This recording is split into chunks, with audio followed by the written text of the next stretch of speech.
whoever would be. It's cooler than Antarctica's weather would be.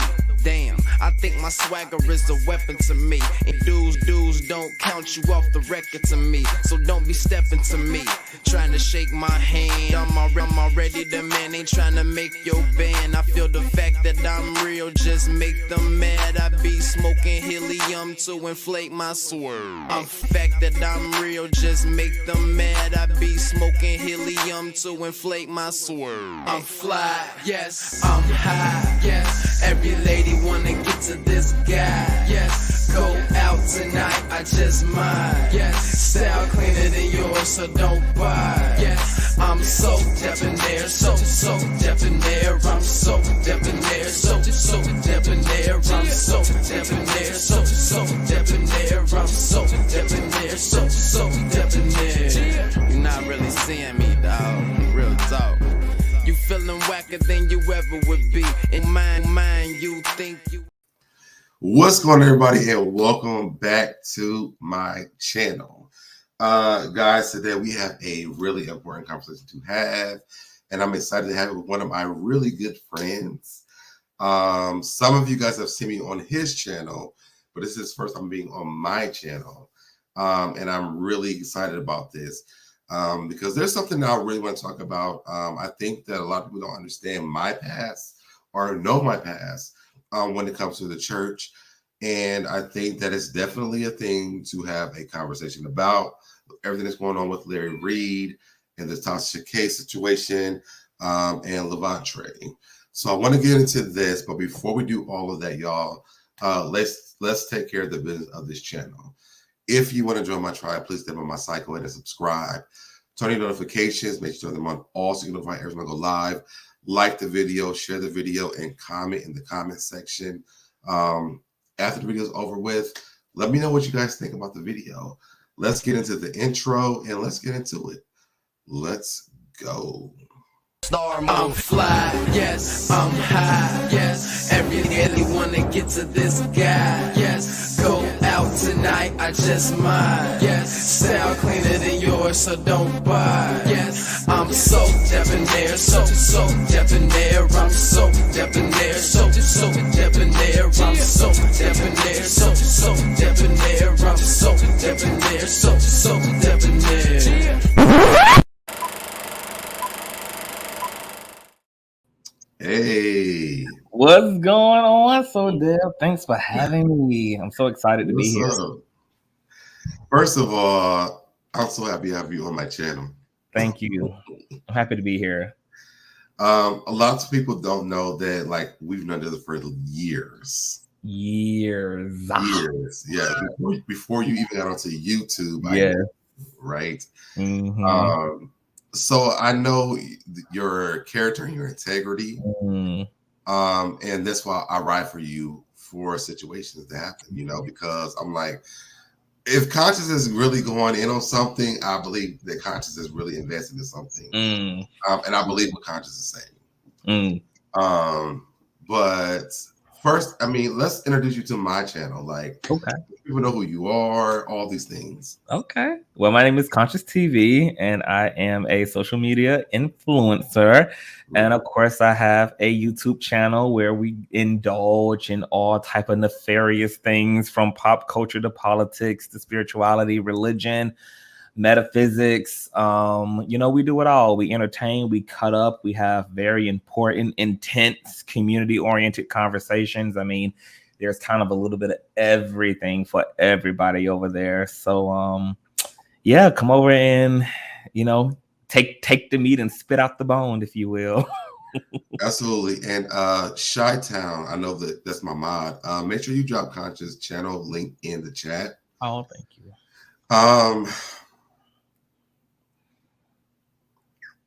It's a lot. I know. Like, I'm trying to think about where I want to start. But first, I want to say I'm really proud of you, though. Oh, thank you. For what exactly? Why exactly are you proud of me? Because when you started your channel, I remember you were asking me to do your website, and you was like, "I don't really need it right now because." And I was too goddamn broke at the time. It was too much going on. So I was like, "Man, I really want to do it, but he's like, I'm gonna just get started." Period. And that was cool. But I really appreciate you because one, I think that you gave me the courage to do YouTube, like consistently or whatever. So I love you for that. And you done got out here and made YouTube history. You are in some of the most notable YouTube moments on this piece. So you definitely came and understood the assignment, honey. I'm equally proud of you. Look, I came in with a bang, you know. Yes. It's the only way to come and it's the only way to go. Yeah. Absolutely. But okay, so let's get into first. Okay, so you know my history with church. Yes. My mother was a pastor. I married a pastor. Yes. My grandfather was a pastor, so I'm very familiar with the church world. Mm-hmm. And we've been talking about, and y'all gonna pull up y'all's comments later on in the show, but I really want to get to like the main topics. Mm-hmm. Wait 1 second, because give me 1 second. Yes. So you guys make sure that you guys thumbs up this video. You guys know that thumbing up helps with the YouTube algorithm, honey. Okay. It also helps to trigger up the notification bell so that notifications can go out to all of SoDebNair's supporters. And now he's back. All right. Yes. I was waiting for somebody else to come, but I just got the phone call. So okay. We got another person coming up. But so you know my past with the church. Yes. I think that me growing up, I was a part of the Methodist church. Mm-hmm. Methodist is not as messy as Kojic and Pentecostal, apostolic. Yeah, apostolic it's not this. Yeah. So I think that growing up, because that's what my mom and my grandfather was, but getting married to a pastor who was a part of that, I've seen a lot of these things that are happening with this Larry Reed situation. Mm-hmm. And I wanted to talk to you because I've been seeing, I noticed what's been happening here. And I want people to understand that what's been said is like a very normal thing. When it comes down to the pastors, like letting the people, when the people follow the pastor of the different cities, moving into the household.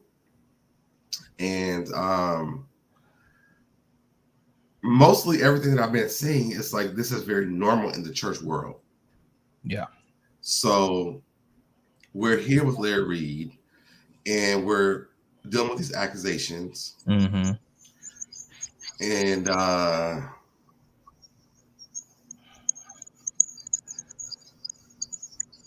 I want people to understand that this is not unbelievable, that this is actually a thing. Because in this church world, you see this a lot, but you also see these church boys preying on pastors. And I want people to understand that it's not a thing where you can automatically give a judgment in the beginning, because you have to hear the whole story.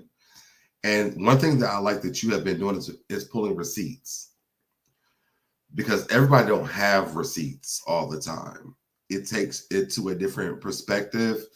It takes it to the point where you don't know to believe, but because we live a life where you believe the victim first. But when it comes to church boys and the pastors, I don't believe that. What do you think? I mean, I think what you're saying is really incredible, because something that oftentimes the story that doesn't get told is the way that power can be preyed upon, and people in leadership can be preyed upon, and oftentimes be made the target. Because the reality is, Deb, is that most of us as human beings have a desire to feel significant, and we have a desire to feel important. And proximity to people who already have that is something that's attractive to most human beings. And so you have various people who will attach themselves to you out of trying to fulfill and have a sense of self and identity. And people in leadership, unbeknownst to them, can enter into this. What's wild about pastors, and particularly in people who are in leadership position when it comes to religion, is that a lot of the work is very humanitarian based work. Like these people get it from the ground up. They go out into the community. They go out and provide food, housing, all types of resources. I mean, your pastors really were kind of your first social service workers. They're social workers, you know, and their work is in the same business. And of course, on the front end, that's a very beautiful and kind of romanticized ideal thing. But then the darker side is because you're dealing with real human beings who have disparity in their life, they have poverty in their life, they have trauma in their life, they have dysfunction in their life. You have no idea what you're inheriting when you come into a relationship to these people that you're helping. And so that can take a turn for the dark side. And that's what we're seeing here in Dr. Reed's case, where he lent himself and his heart to people who were damaged far before they ever came into contact with him. And because they were disciplined in certain ways and because they were given boundaries, those ill feelings turned into feelings that they weaponized against the doctor. And like you said, I know you've been a part of the church. You know how alluring anointing is. You know, how many women are lusting after their pastor, even though he has a first lady? How many men are lusting after the pastor, even though he has a first gentleman? How many people are willing to, you know, do whatever it takes to get access to that glow, to that power, to that perceived significance? And pastors and leaders can definitely fall prey to being victimized in that way. I think it's a story that a lot of people in leadership need to start telling because it's real. And I want to open up the conversation for this. I hope that, you know, if people see this and they've experienced this, or if the guys who ever done this are honest about this, talk about it, because it's a very true thing that happens in the church world. For me, I never knew until I moved over to the Kojic people. Methodist, it's like the business, like who's getting paid, that's it. You know, we don't really do that much. But when I got over to the Kojic, it was like, wow, this is a different atmosphere for me, period. And I'll talk about this a little bit later on, but I got cussed out because people feel like I should never be a first gentleman. Yep. You got the homophobia of these young men. Yep. But I want to say that I think that with what's happening right here, I think that people are so quick to judge because, one, we do believe the victim first. We also believe that we see stuff that they believe that, you know, Larry's lied about. But when I've been watching, I'm like, I don't feel like Larry lied about anything. Yeah, he hasn't. He hasn't lied about anything as it relates to this particular situation. And you touched on something that I want to touch on real quick about believing the victim first. I always knew how problematic that was because it's an automatic allegiance to a truth that has yet to be verified. And I can definitely see how problematic that is to lump any accuser as a victim. I feel like you become a victim when you burden yourself with providing said facts to then be classified as a victim. And of course, in this case, we have yet to see any of that actually take place. There's only been a narrative. But you said believe the victim first. There was a situation that happened on my platform that all of y'all are probably aware of. There's a big drama last year between Tasha K and her inner camp, Stormin' Rowe, Von Ray, and Chelsea. And there was a sexual assault allegation that was going to be weaponized against Von Ray. And it was going to be weaponized against Von Ray for the sake of subduing and domesticating Von Ray if he decided to be difficult in transitioning out of Chelsea's apartment, if he decided to go forward and try to smear the brand's name or throw Tasha under the bus, that they were prepared to ruin this boy. by weaponizing a manufactured allegation that he had sexually assaulted Chelsea one night. And this thing blew up, like crazy. And I was aware of the allegation, but I never perpetuated it because once again, it bared no truth and it was always a lie. So there was nothing for me to spread, and I wasn't going to participate in spreading that lie about Von Ray. Even though I had proximity to Tasha K and I had proximity to Chelsea. So I learned, like, that situation changed my whole life right there. Like, that was literally the moment when those allegations were inserted into the plot, and they were literally inserted as a lie and something that these women were going to use to derail this Black man. From there forward, I made it a vow to myself that I would never believe a victim first. I can hear a accuser, and I can hear the accusation, but I'm not going to pick a side or yield to that claim, especially when it is a baseless one at that. So the burden of proof has to be provided for me to transition a accuser into a victim, and the other person, just like in a court of law, the person who's being accused, they deserve to be innocent until proven guilty.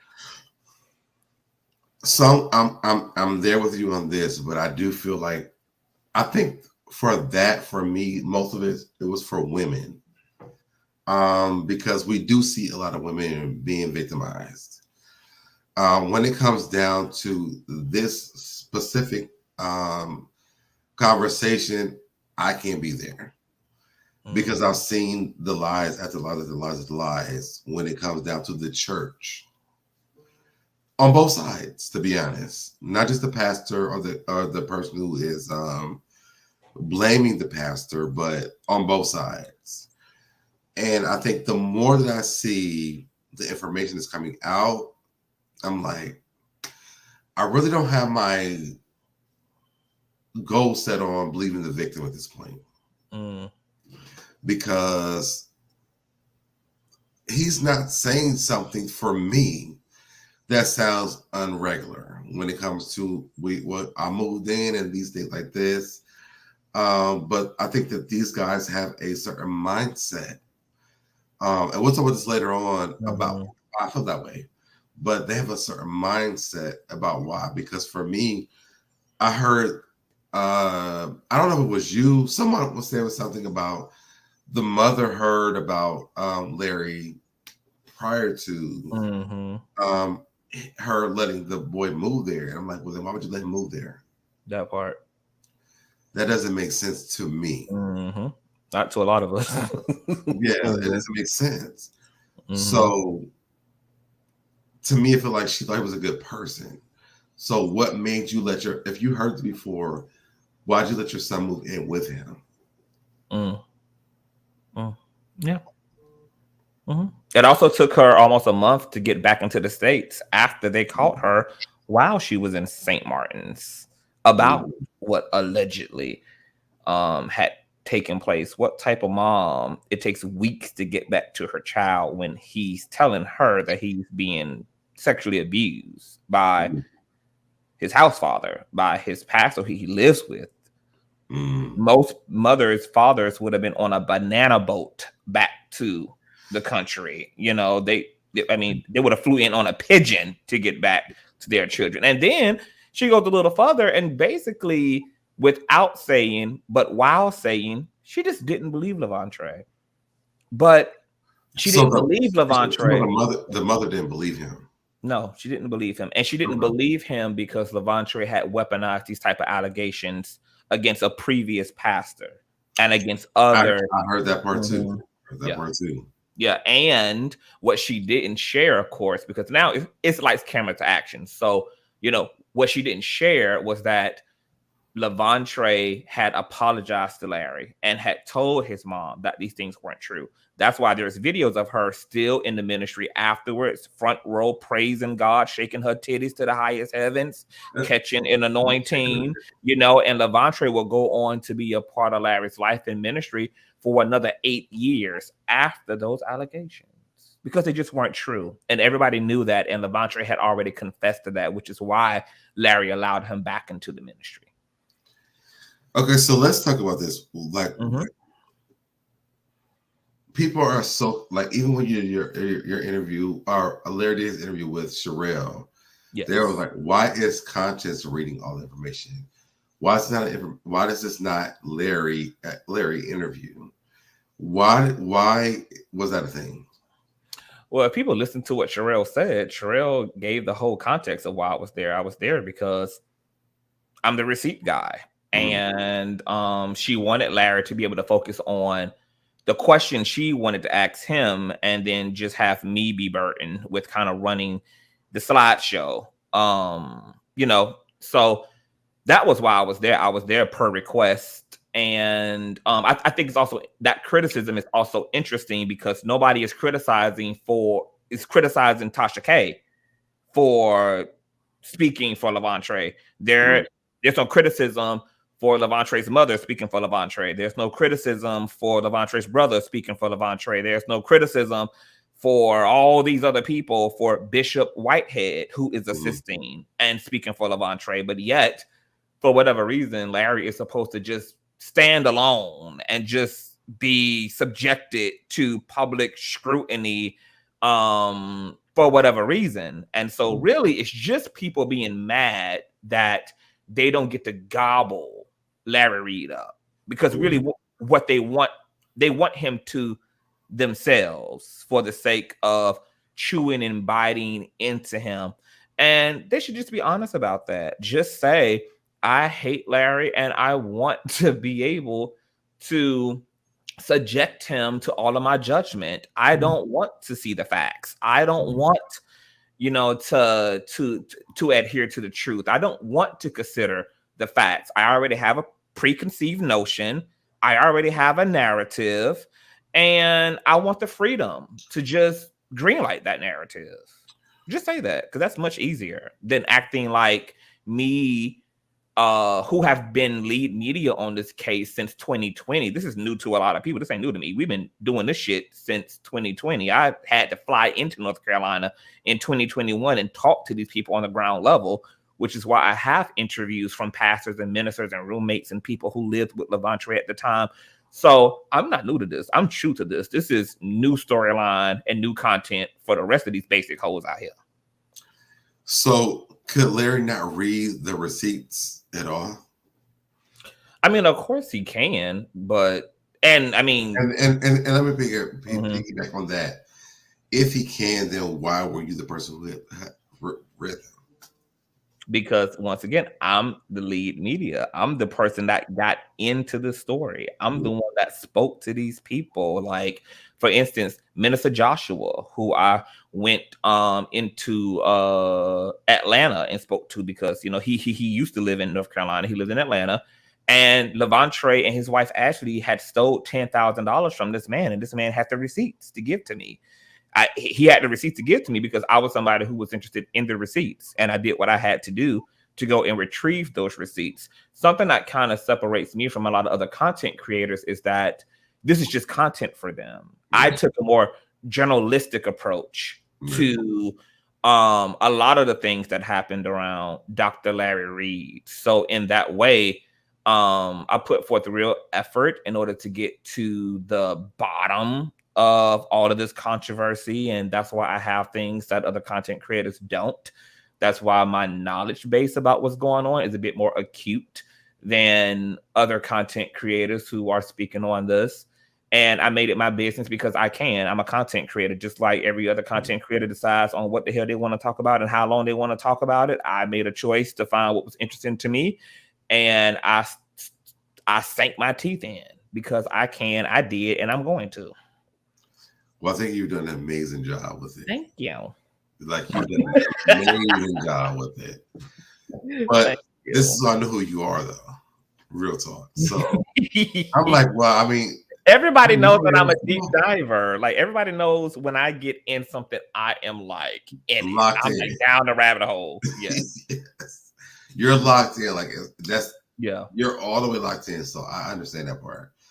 But I think people were asking, so I wasn't asking to you on this. But let me ask you a question, SoDebNair, because I know, like, you know, of course, you've had controversy, you know, over the course of your media career, and you've had your supporters, you've had people to stick by your side, you've had people to stand by you, people, you know, like your friends, your good Judy. So what do you think the issue is with Larry having his fair share of support? Levontre has his fair share of support, and when everybody else out in these streets get into a bunch of bull crap, they have their fair share of support as they are dealing with said controversy. Why is Larry supposed to be some exception to the rule? I don't think I've ever had a conscious TV support me. Oh, at all. For me, I think that your support is very different because, like, you are like, these are the facts. Like, no, I don't think I've ever had a friend who said, "Let me post the facts. Like, this is what happened with it, or whatever." Like, you're on it to be. So that means you got some terrible friends. So Deb, we got to change. I won't say they're terrible friends, but I think that you're a different type of friend because what you do is I want a friend like that. You know, I want somebody who'll be like, let me pull up the facts. This is what happened, period. Make your decision based off the facts, not what's been said. And you've done an amazing job on that. You know what's so funny? So Deb, I watched another, I'm not going to say the content creator's name on your channel because I think that people should run you a coin for free full promotion. But there was another content creator who it was months back and I had ended up catching his commentary because it was in my algorithm. And he said, you know, I don't know what just irks my nerve about Conscious and his passion for Larry. And then he kind of worked through it and he realized, oh my God, it's because I have no idea what it's like to have a friend like that. A real friend. And it irritates me that, you know, I have no idea. You know, I don't even know what that looks like. And so I was like, wow, that's powerful awareness. And I definitely understand. And see, but that's see, if only the public would say that. Like, you know what? You have to also think about the impact of the person that you're defending. Yeah. Because for people, Larry Reid is like huge, you know. Yeah. And you're defending him because that's your mentor. But well, have mentors. Well, not necessarily. I'm defending him because the truth just happens to be on the side of my mentor. Well, but I'm not blaming on that. I'm just saying like people don't have people in their corner who actually know the individual. Yeah. So because you do know the individual, you know, let me look up what's happening here because I'm sure if you would have found out something else, this wouldn't be your story. Right, for sure. So I know that you looked up things, found out things, and then you did your research, and this is your conclusion of what's happening. Yeah, because I'm a fact-based person, and I was committed to taking time to flying here and flying there, and talking to this one and talking to that one, and sorting through all of the stuff because, like everybody else, like I needed to know as much as I needed to know. I needed to know what the substance was here. And I'm not Larry Reid's yes man. Larry Reid constantly asserts the fact that he hangs up in my face all the time because we don't agree. We don't agree. We have very hard conversations. And I'm a very hard person to be a friend to because I do not protect people's egos. And most people are not there. So my level of and it's the same way with family ship, it's the way with friendship and romantic ship. Like I do not protect people's egos. And so you have to be built a certain way to deal with somebody like me because I am going to chin check you. I am going to tell you what you need to hear. I am going to scrutinize you when it comes to some bull crap. I am going to put a fine tooth comb through you. And there are certain people who can appreciate that and some people who can't. And Larry is one of those people who has stood, he can stand the rain when it comes to CTV. And when I got all up in his business, you know, all the facts just supported his narrative, and I'm confident in the facts. I would never want to witch hunt against somebody without proper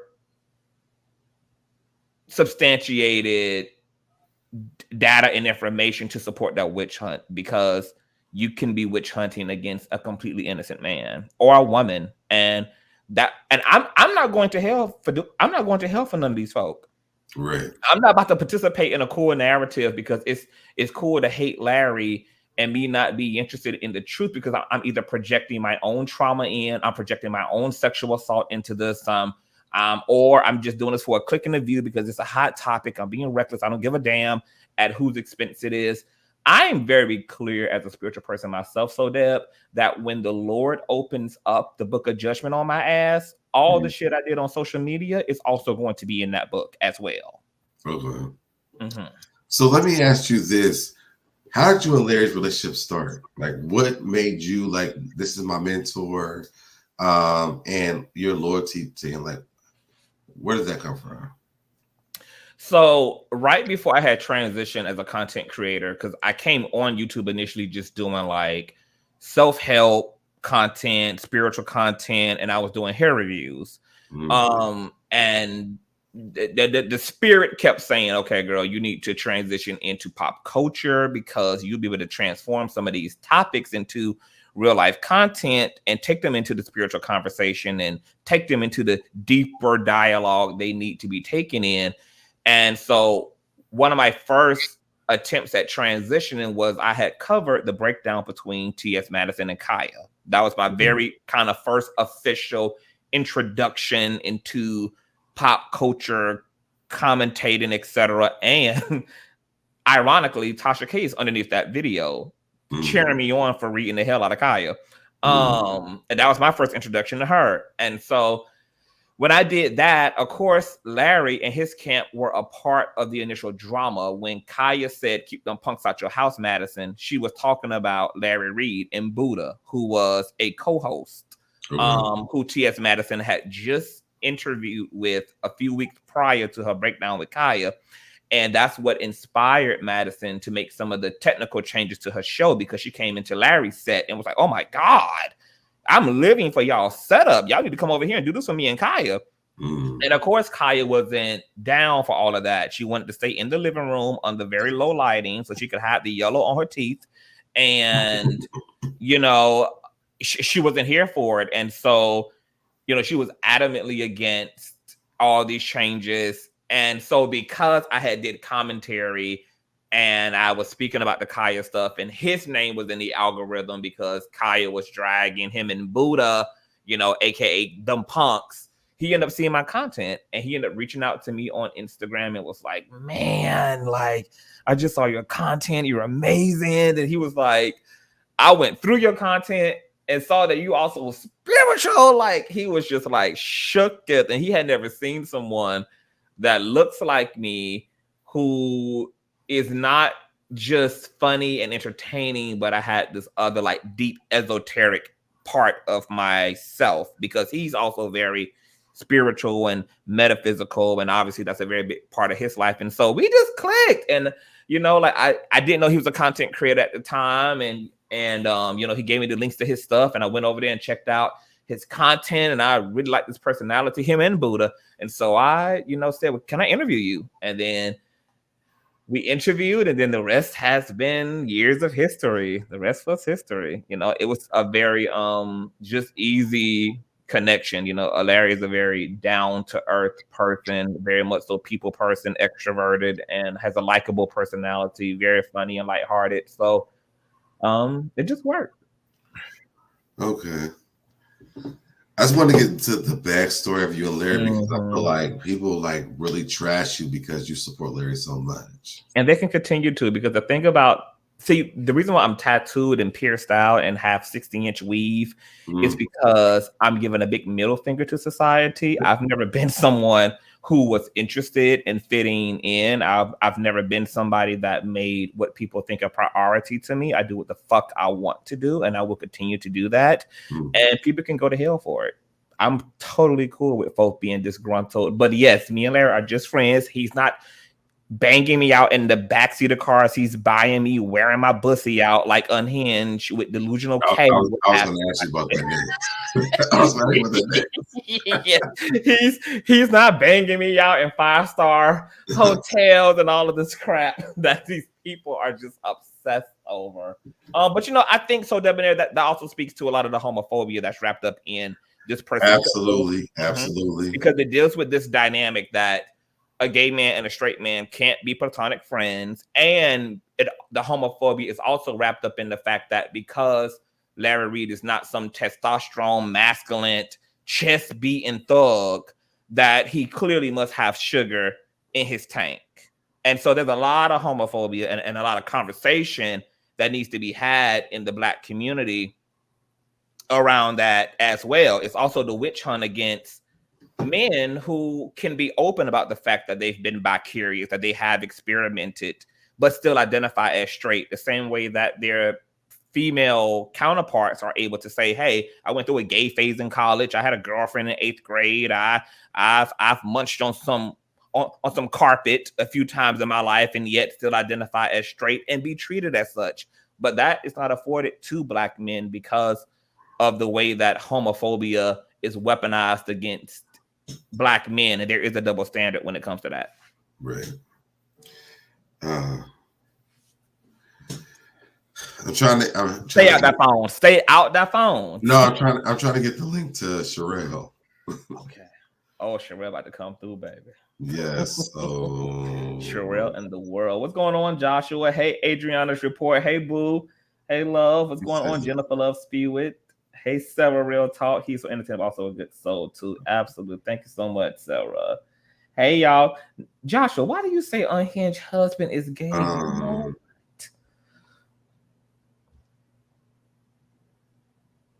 be telling y'all. Joshua, hey, Deborah. Joshua is the Candace Owens of the gay community, girl. Okay, she be trying it sometime, but I love her down boots, honey. But some of her talking points just made me want to uppercut her real bad. Because I don't want to get into the conversation until Sherelle gets here. So I'm trying to wait for Sherelle. Okay. So we can take some questions from the chat if they have any. I don't mind. Or if you want me to show some of the stuff that I've been showing on my channel here, I can too. And real quick, y'all, I'm drawing this thing for Sherelle. So if y'all do click on it, this is for Sherelle. Mm-hmm. But you can. Everything that you've been showing, like, to me, I'm like, my God, I understand all this stuff. Like, it makes me understand stuff that I went through in my relationship. Okay, talk about that a little bit. Well, I think. Oh, wait, here goes Sherelle. Hey, y'all. Sherelle. Sorry. Hey, Sherelle. Hey, y'all. Sorry I'm late. Hi. Happy to have you here. Did I miss a lot? Sorry. No, not really. I was waiting on you. We were just talking about our relationship for the most part. We was foreplaying, Sherelle. Okay. So I want to get into the conversation about, dealing with church boys and what this looks like, to be honest. For me, one thing I do know is that everything that Larry has said about moving, the people moving where he's going, those are facts. Church members move with their pastor all the time. Most of them do have like separate houses too, for them and the pastor. The pastor has his own place, but there's something that they have their own place from the pastor. But I want to ask you something, kind of. So with Shamako, Shamako was his mentor. Shamako is Larry's best. You talking about Levante? Yeah, Levante's mentor. Yes, Shamako was the assistant pastor, and he was over he was the youth minister. So he was kind of in charge of the young people. That's who the young people dealt with. And like Levante's mother said in the interview, the girls were mentored by the women and the boys were mentored by the men. So Shamako and Pastor Locklear, they were in charge of the younger men and kind of getting them situated and kind of helping them to develop their manhood and a place in Christ, etc. So and he lived with Shamako and Shamako's wife at the time, Latrice, before he ended up living with Larry Reed. Larry, okay. And then when I guess when he transitioned from the house with Shamako to Larry Reed, why did that happen? Shamako was having a lot of difficulty with Levantre. Levantre came in with a lot of disciplinary issues, something that his mom tried to play down in the interview while still alluding that he was trouble, because she mentioned him being in a gang and all of this and all of that. He was taking the ministry on Tasha K's channel. Yes. Okay. He was taking cars from the minister, from Shamako and Pastor Locklear. He was running off with their vehicles in the middle of the night to go have sex with various people, including some of the women in the church. You know, he was constantly lying. I mean, just about the craziest, minuscule, most ridiculous of things. He wasn't going to school like he was supposed to. He was skipping out on school. And so as a last ditch effort, Shamako was like, look, this boy looks up to you. He's always talking about you. Maybe if he gets under your tutelage, this could do him some good. So Shamako switched him from Shamako to Larry. Yes. So Larry had met Levantre right before he was turning 18. Because at this point, the way that the church setting was, and you probably know this, like the young people didn't have access to Larry at all. Right. Like I'm gonna talk about that in a minute, but go ahead. Yeah. Okay. So you know, he had met Levantre right before he was turning 18, and then Larry had just had his house built and all of that. So of course, because it wasn't just Levantre who moved in. Levantre moved in along with Vincent, who used to be Larry's co-host. He was the residential house father, and two of Larry's nephews also moved in with Levantre. Okay. So yes, he moved in. This is the house that Shamako was at. Huh? Was this the house that Shamako was at? No, this was the house dynamic in Larry's home. Oh, Larry's home. Okay. Yeah, in Shamako's home. I don't know who was all in Shamako's home. I know that it was Shamako, his wife Latrice, and Levantre. I'm not sure if Joshua had been born at that time or if there were also other church members in Shamako's home. But I know when Levantre moved into Larry's home at 18, it was him, Larry, Buddha, and two of Larry's nephews who lived all in a house together. So when this happened, his wife was there too, right? When they moved into Larry's house? No. Lisa and Larry had been broken up at this point in time. No, I'm talking about Levantre's wife. Or was it a girlfriend at the time? Levantre they were a couple at the time. Okay, gotcha. Yes, they were a couple at the time. They actually got secretly married after Larry had kicked them both out of the church. They had got married. But they both lived in the house. No, the boys never lived with the girls. The girls never lived with the boys. So Ashley was living with other women in another property. And Levantre was living with, you know. Because I don't think that was like this. Established. I never heard that part. I feel like people were thinking that they lived with Larry together. No, like this is what Levantre was still in the cars to go see Ashley and to go see these other women. He was also in a alleged same gender loving relationship at one point in the ministry as well. Who Shamako was? I mean, Levantre? Levantre, yes. He was in a same-sex relationship allegedly with accuser number 2, the accuser who accused Larry of giving him HIV in 2014. That's very interesting. Right. I'm asking these questions because of this. You know, what year was this? In terms of what? Like when he lived with Larry? Yeah. 2009. And he would have only lived with Larry for a month because Larry went to London and was overseas a month after Levantre moved in. So for me, it's very interesting because literally gay marriage wasn't even a thing until like 2013. So all the gay stuff is very secretive. And I'm not talking about Larry's about this guy. Levantre. It's a road to travel down to understand where he's at. I think that what people don't understand, and I think people want to understand, but they don't understand is this. He's telling a story, but why would you and your mother let him live in a house with a man who you already heard that he's had past problems in the past? To me, that didn't make any sense. Well, let's talk about a few things that didn't make any sense. She said in her interview that she had heard all these rumors about Larry and underage boys. Yeah, but yet she still let him move there even after she went to St. Martin's, right, and was called about these allegations. It took her weeks to get back to the States. And then she also said to Tasha that she had her own 3-bedroom condo, but you didn't even but why were your children then not housed with you at that 3-bed? Like, what are you talking about? She also said that she had dreams in high school of going to the WNBA, which wasn't even started until 1996. So how the hell could you have had dreams of joining the WNBA as a senior in high school? And she would have been a senior in high school, what, in the 70s, in the 80s?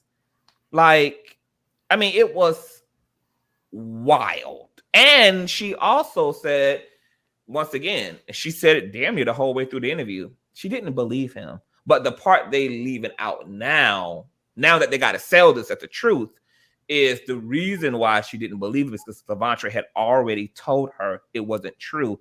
And he had already went on a apology tour to Larry, which is why, if you let me share these receipts, SoDebNair.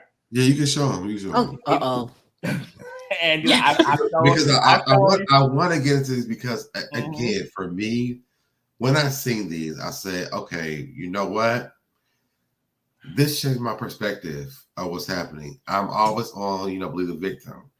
But I also know when it comes down to this church situation, it's very different. Absolutely. And I want people to understand this. And I think as we have this conversation, I want to go down the rabbit hole when it comes down to this with church people, especially church boys, because they don't really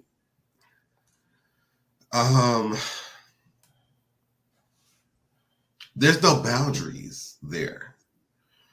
But let me pull this up. I think this is yours. Are you talking about sexually, or what do you mean? The boys prey on the pastors or the leadership, period. In what kind of way? I'm going to tell my story about this in a minute, but I'm going to tell you why I know this. But I'm going to tell you, before we put up that receipt, to what you're saying about, there's a lot of problems with religion because, for one, religion sexually suppresses people. So you can't masturbate, you can't experience sex until you're married. This can cause a lot of issues for people who are experiencing their hormones and they're becoming of age, and there's this sexual energy that doesn't have a place for expression because religion doesn't provide any room for that. And then you have the homophobia of religion. So then you put men who have feelings they also cannot be open about because there's judgment met about those affections, who are under condemnation because they believe they're going to bust hell wide open as a result of their affections. And then you also have the hormonal issue tied into the sense of shame and condemnation for feelings you shouldn't have sexually and feelings that you shouldn't have sexually for the gender that you have those feelings toward. When you can't admit it, but they still do it though. They still do it. And I'm also arguing because I was raised up in the church just like most people, and I was condemned and dealt with shame like most people, is this stuff mutates a person's identity. It causes you to behave in very strange ways when you are not properly afforded the resources, the ideals, or the spaces to understand what you are experiencing. And if you leave a person on their own to figure all of that out, you shouldn't expect a person to come out any other way than a psychopath.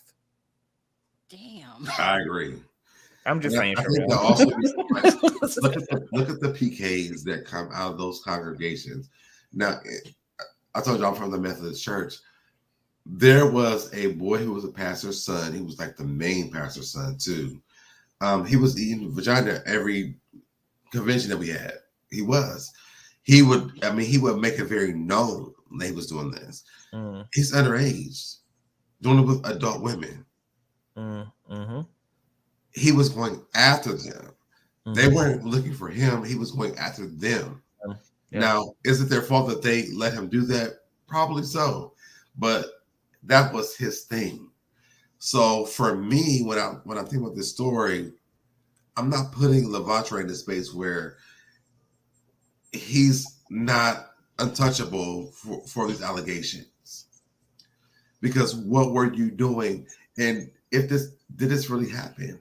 You just told his story, SoDebNair, and you have no idea that you just did. If you listen to the interview, the dude said he was a teenager when he came into the ministry, and that he had his eyes immediately set on his now wife, Ashley, who was 5 years his senior at the time. She was an adult woman when he had his eyes set on her. He literally said to Unhinge, I fell in love at first sight when it comes to my wife. When she stood up and gave her dissertation about what type of Negro she wanted, I was just enamored, and he pursued her ever since. Now, mind you, this, she's 5 years his senior. She's in her 20s while he's a teenager. Let me say this real quick. The boy was 16.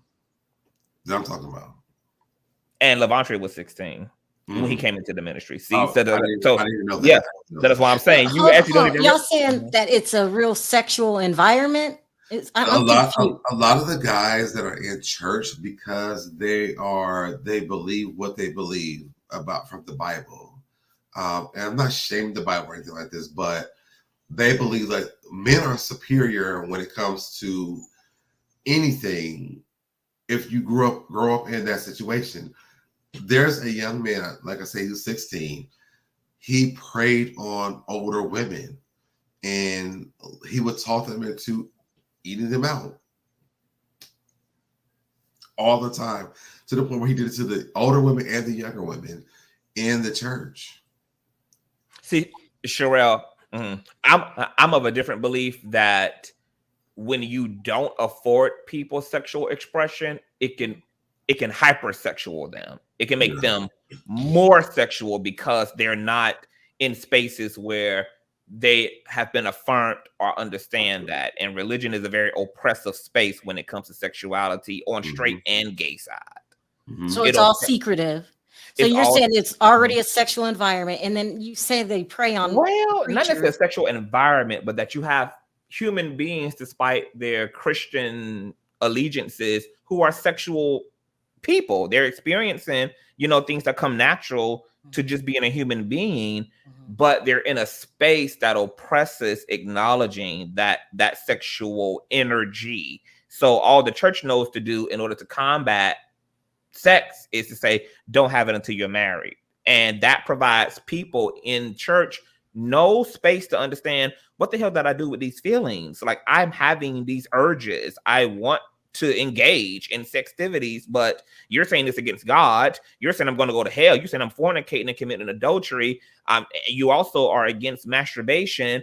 There's no room for this energy. So yeah, all of the things that happen are going to happen secretly, and these people are probably going to be a bit more nastier than the average person because they are suppressing the energy. So when it finally does come out, it comes out in all these perverse ways. It comes by way of being attracted to people who you shouldn't be attracted to. I'll say this: you never see the women talking about the underage boys who did anything to them because they preyed on them, while the boys were sexually active at the time. This is very real in the church world. The boys, they are having sex with older women all the time because they want to find a husband. It doesn't matter what your age is. They're doing it. If the boys attracted them, they're going to do it. I could count on my hands and my toes how many boys I know who have had sex with older women. And Levante was doing that. He was pursuing a adult wife. Ashley was a grown woman when he was a teenager. And the reason why they both were kicked out of the church is because the ministers discovered the sexual relationship between Levante and Ashley, allegedly, and that's what got them kicked out. Because she wasn't just a member, she was a prophetess. She had a title in the church. Mm-hmm. So you're saying that would give him a reason to be mad? That's what I want to know. Did they make him marry her? No, they got married on their own. They were kicked out of the property for being together, so their relationship wasn't encouraged at all. I'm asking because when it comes to like relationships in churches, they make them get married. No, they penalized them when they found out they were having sex in the ministry, and with Ashley being an adult woman and her being a prophetess and holding a title in the church, it was completely inappropriate for her to be in a romantic or sexual relationship at that to a teenage boy. And with him being a regular church member and her being just a prophetess, it was just socially inappropriate. Even though 16, 17, 18 are the age of consent in North Carolina, it was just culturally not acceptable. So are you saying this because you're saying that could be a reason he hates Larry? No, I was just speaking to what SoDebNair, to the point that he was. I'm talking to SoDeb. I'm trying to figure out where he's going with this. You're saying. So where I'm going with this is this. A lot of times you have these situations. Excuse me. You have the situations where the people are dealing with older or younger people, depending on who's doing what. But they do this because in church they teach you about marriage. They teach you about. There's never an age limit on who you deal with. So they teach you these things, but you also see there's a lot of sexual things behind the scenes with church. And if you're not, I'm trying to make sure I say this right. If you don't maybe know what the age limits are, you abide by this. A lot of younger people prey on older people in church. That's what I'm saying. And so you see it in church because a lot of younger people, with the women and the men, they are having underage sex all the time. I'm a little confused, Deb. So help me out here. So a lot of younger people prey on older people in church. And a lot of older people go with it like they do. I'm not saying that they're not preying on them or whatever, but if you like, let's say me and you are the same age, right, Sherelle? And we're at like, let's say our convocation, right? We're having a conversation, but Sherelle, let's say that I'm saying I love Pastor so-and-so. But Pastor so-and-so might actually want to deal with me. I'm going to gun for Pastor so-and-so because I know that I have a possibility of doing this. Pastor so-and-so might not be thinking anything about me. But because I want Pastor so-and-so, eventually I'm going to talk Pastor so-and-so into dealing with me. Conscious, translate what he's saying because I'm getting really confused. I'm really confused.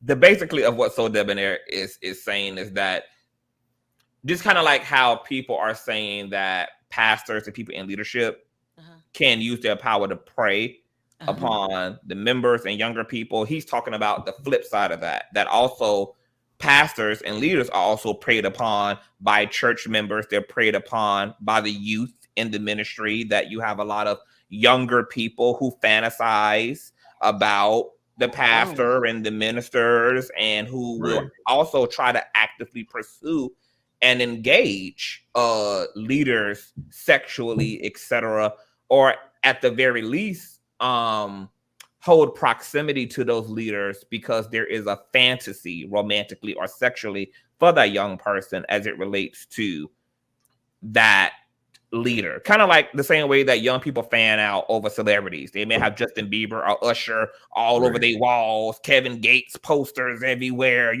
Young people become very indulgent in that way, and they develop, schoolhouse crushes, etc. And to be honest, I was one of those young people. I was always into older men growing up. I never dated men my age. I thought boys my age were really stupid and ignorant, and I still think boys my age are stupid and ignorant. So I date up. And so I've always I was 17 going on 18 when I lost my virginity to my 32-year-old boyfriend. But they're also addicted to the power of the pastor. Yeah, now I've never prayed on any damn body, but I was a young. They are addicted to the power of a pastor or leadership in their church. So what they do, so funny that for young people, I don't think it's so much a power. I think because the pastor is upheld on a pedestal in the community, that the pastor takes on a iconic, like a air of icon, that there's this iconicness. So you're saying possibly he could have been secretly have a crush and idolized Larry. Is that what you're saying? No, yes, and he did. And according to Shamako, before, because Larry didn't know a lot of this before he allowed Levante to live with him, but according to Shamako, this boy was always emulating Larry when he lived with him. He was always dressing like Larry, and that's why Shamako even thought it was a good idea for Larry to take Levante under his wing, because Levante was so obsessed with Larry. So he was like, hey, well, maybe you can do some good to him because he seems to really be infatuated with you. Nobody would have ever knew at that time that they were saying that he was. Remember, they were talking about him dressing his father's clothes and then dressing into Larry's clothes. Larry's clothing. It's like Shamako at one point energy. Yeah, you would wear Larry's clothes.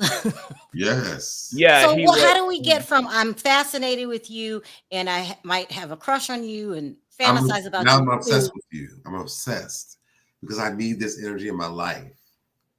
A lot of guys in church do that. They obsess with their pastors because they don't have fathers in their lives, and the pastor becomes that, but they're not the father. And so then they do these kind of things where if I'm dressed in my father's clothes, I'm dressed in Larry's clothes because he's a father to me.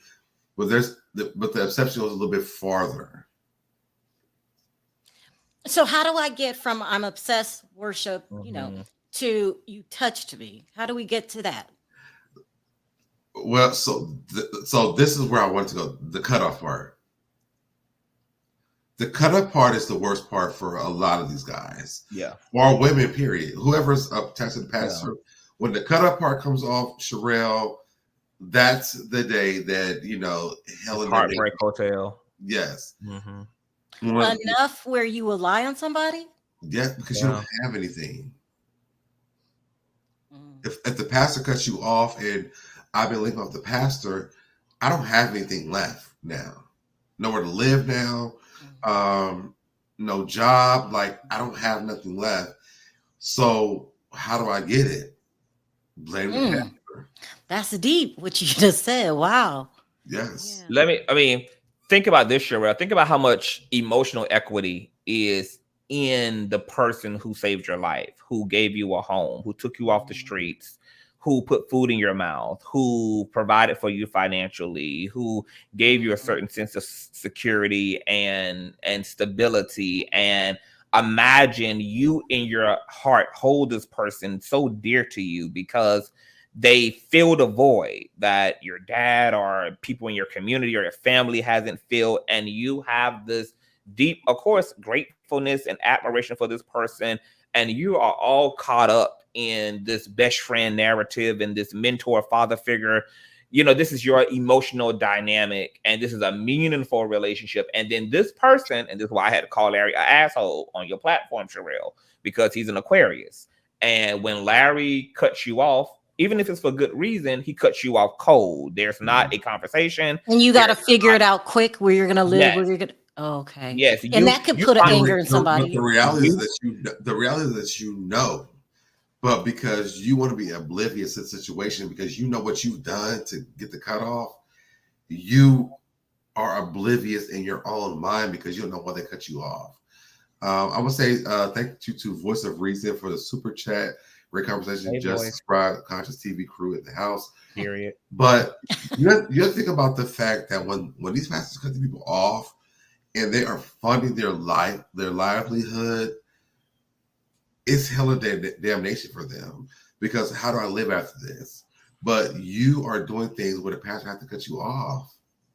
I imagine it would be worse than being fired, because at least if you're fired, you can go home to your own home. You still you can go get, and you can also file for unemployment and still maintain a huge chunk of your stability. Right.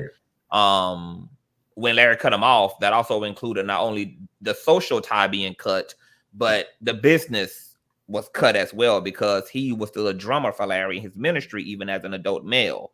Right. So that's met with all of that. But then you also have these underlying issues where this person has also put so much equity into their relationship to you because of the amount of rejection they've experienced outside of you. And so this is something that, I mean, this is damn near an emotional. People develop emotional affairs with their friends, with their pastors, with their content creators. We as content creators know people go fucking wild when they perceive disrespect from us, or they perceive we haven't messaged them back or emailed them back, or we haven't done something in a way they think we should. And then all of a sudden, there's all this extreme vindication and vengeance, and they're doxing you now, and they're trashing your name, and they're slandering you. So we, in a lot of ways, know exactly what it's like to be Larry, because we have seen in our own YouTube ship, people take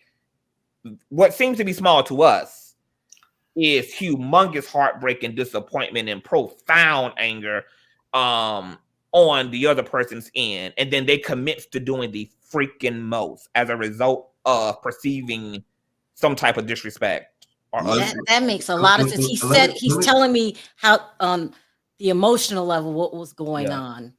Yeah. Let me tell you a story, Sherelle, about what happened to me in my relationship when I was married to a pastor. There was a guy who came to our church.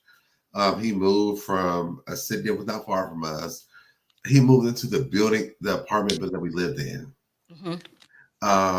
The guy lied on me. Mm-hmm. He said that I was having a threesome with him and some boy he was having. Oh, wow. This is real talk. And I want to have a threesome with him or whatever. I'm like, I literally went downstairs to talk to him because he asked me to. But the guy also, we were having a opening of our church, and he was supposed to be there, but he went to jail that day. He said he got into a car accident. He showed us pictures and everything, Sherelle. Mm-hmm. So our members Googled him in this car accident. Literally, it was like you could literally type in car and ditch, and it was the same car. So I would have got him out of jail. Then he stood up in front of the church. There was a $500 donation. Check bounced. Oh, what? Okay. This is my ex-husband's spiritual son that lived in the house with us, in the building with us. But this is what they do. Mm-hmm. So when I'm saying this, like, you have to be careful when you're listening to these stories about these church boys, because they lie a lot. Mm. They go out of their way for these people who they want to impress. And the reality is that sometimes you're just not impressive. And you got to like really decipher what you believe when it comes down to these stories. I've heard stories about this same sort of Larry Reed multiple times. But I also know what it looked like when it comes down to this, because these guys prey on pastors all the time. Mm. And I've watched it over and over. That's why I didn't want to be in church. That's why I don't be there to this day. Because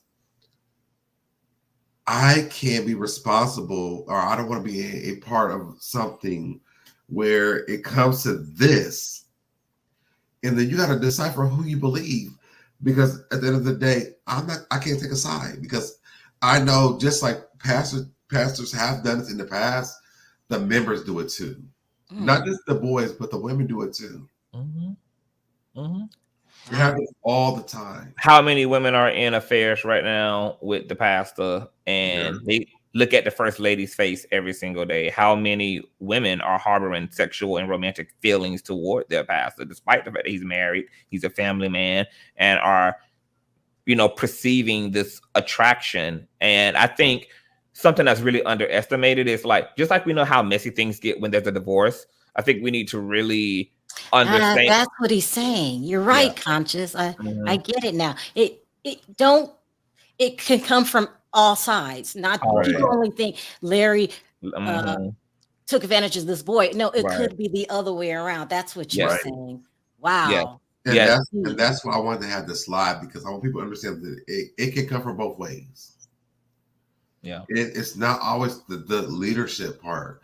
Sometimes it is these guys. And looking at this story, Sherelle, for me, it seems the other way around. It seems like that boy took advantage of Larry. Now, I want to be clear. His mother knew it, and she still let him move in with Larry. Yeah, that story didn't make sense. Yeah, because he had a situation with other pastors before this. So why would you let him move in with Larry? Yeah, it doesn't make sense. You had a 3-bedroom condo. Why were your sons living with strangers? Why like you had a 3-bedroom condo? Why even when Tasha asked her, she said, well, after you came back from St. Martin's and all of this, she said, why didn't you go to the law? She said, because I was going to handle it the ghetto way. Yeah, that was ridiculous. Right. But then, so Tasha K said, well, why didn't you? And she said, because, I was afraid that I would get caught and then I would definitely be removed from my son's life. But then Tasha K, because this is all manufactured drama, of course, Tasha isn't there to ask any critical questions. Right. What she should have followed up with and said, okay, well, after you decided going the ghetto way wasn't going to work, why didn't you revisit going to the law? Because you still had that option. And the mama never did anything for her son. Never. At any point, ever. Not the same year, not the next year, not 2 years later.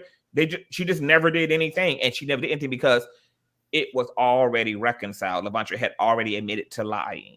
It was a thing. That's why she stayed in the church, right, Conscious? She stayed in the church for years. For how long? She was there for probably another year and a half, and she only left because she started dealing with a scammy Nigerian that Larry told her was going to get her ass locked up, and she got mad because Larry didn't support her relationship to this Nigerian who was having her do all this weird stuff for him on the internet and all this really. But when she left, she didn't take her son. Nope, her son stayed behind for the next 8 years. Why would you leave your son at a church where he told you he's being touched? Because he also told her that it was a lie.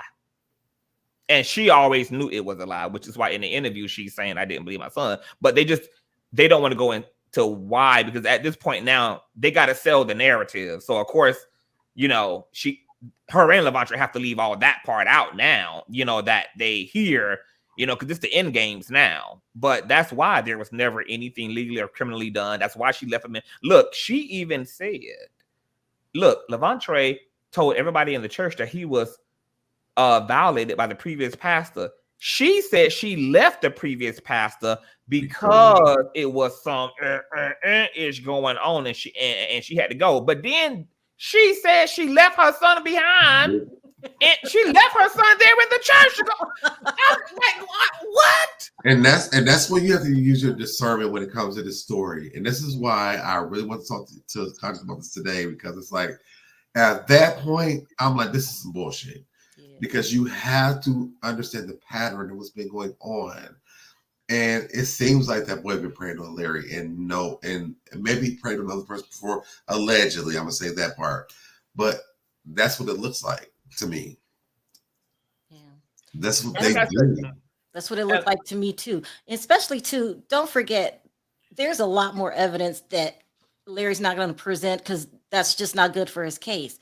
That's why I came out yesterday and said, I just don't believe Levantria or the mom. Especially too, people say, well, why would the mom do that? It's a public known fact. Stop me when I'm lying. That Tasha K pays for interviews, thousands of dollars. You see no wood panel walls. You have to use your brain when you're listening to these stories. and look at the facts and look at the people who know these stories and look at people who have experienced these things and make a full judgment, not because Tasha K interviewed some boy who said some things. Maybe not even because Conscious gave you receipts, but use your brain when it comes down to it. You have two sides, and you have information from one side, you have none from another side. What am I going to believe? I'm going to believe what I see. What I see is the text messages, I see the emails, I see what Conscious has presented to me. Tasha hasn't presented any of this besides the boy on her platform. So it seems like a money grab on one side, and there's information where this is not true on the other side. And then on top of that, you have to go and look at the church world. Tasha K probably, does she go to church? Like, have you ever been a part of leadership? Do you know what it looked like? Because to be honest, if you are not a part of leadership, you never know what happens behind the scenes. But the reality is that these boys prey on pastors. But talk about Tasha. Look at the part, because of course this is a money grab and sensationalism for her. She said in the same interview to the mom that she said it way toward the end of the interview. She said, I know terrible pastors who are also terrible people. I have them as uncles. Okay, then you bald-headed wondering spirit. Why the hell are they not a part of the PPP series?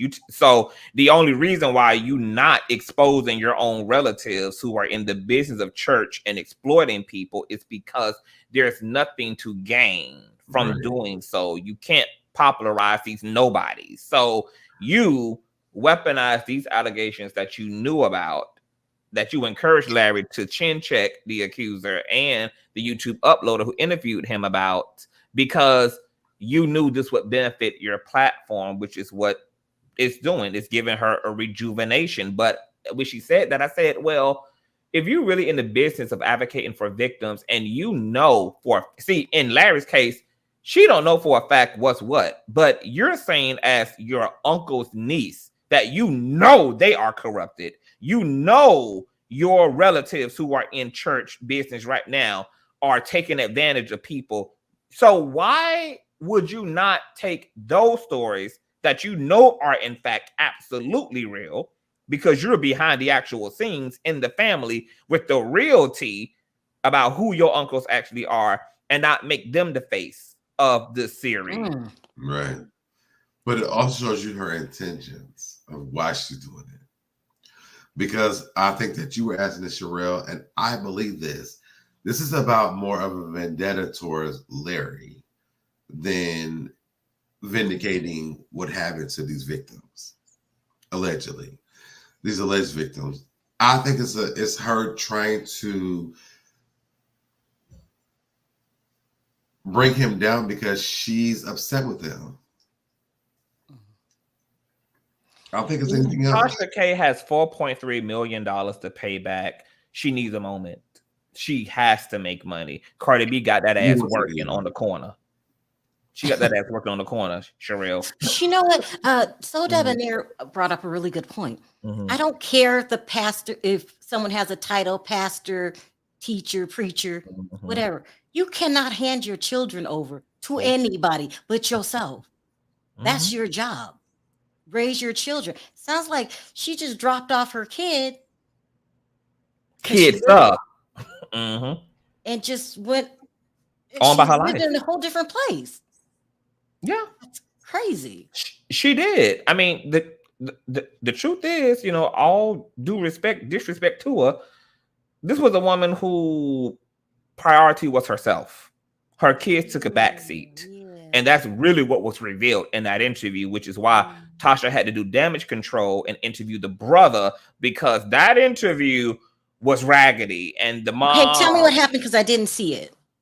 The one with the mom or the brother? The brother. So I'm still halfway into the interview. I haven't even completed yet. I mean, he's just a sideshow character in it. He's just giving like peripheral commentary. His whole thing is Larry was gay. Like, I knew why is that such a issue? I'm confused. Everybody wants to put a spotlight on that he's gay.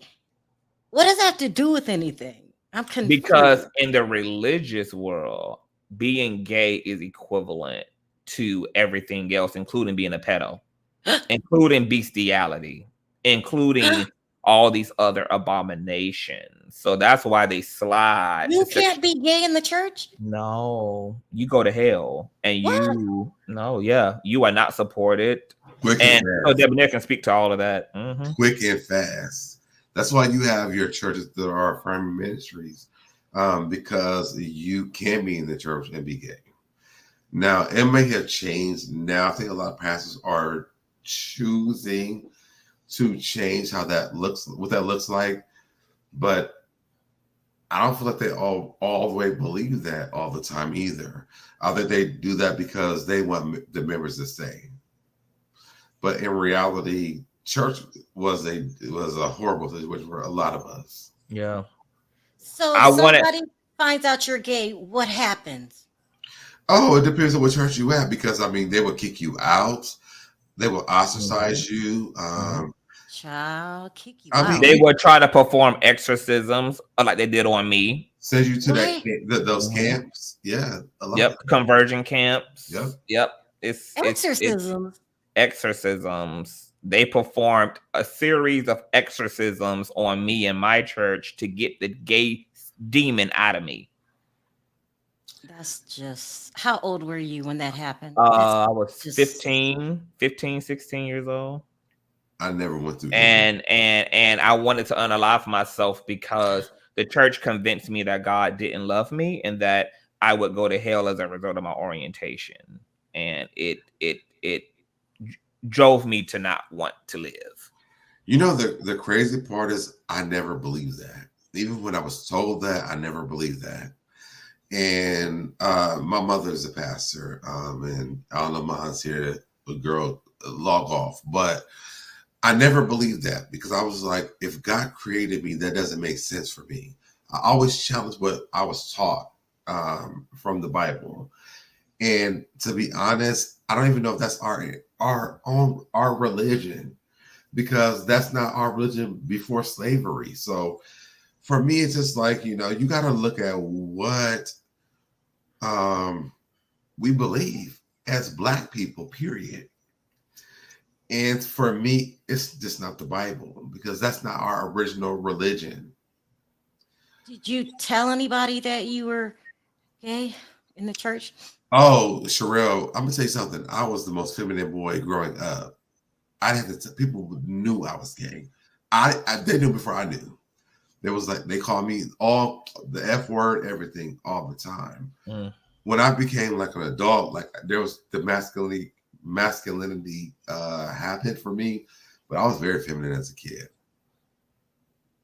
I was tortured as a kid because I was very feminine. Horrible. To grow up Black and gay was one of the most isolating. I mean, it's so isolating. It's so lonely. It's so weird to watch your straight brothers and sisters be able to bring their partners home and their prom dates home, and you have to live in secret, and you don't have parents that affirm your relationships and your love affections, and everything you do has to be under the radar, and you have to deal with the indoctrination of the church, and it's a mess. It is a hot mess. And then, for some queer people, because of that pressure and because of their need to have community, unfortunately, a lot of queer people have tried to be straight, and they've brought other people into their lives. They tried to marry, have kids in order to, fit in, blend in, and that causes a mess because that person eventually can't live with the lie, but then they done created a whole family as a result of the lie.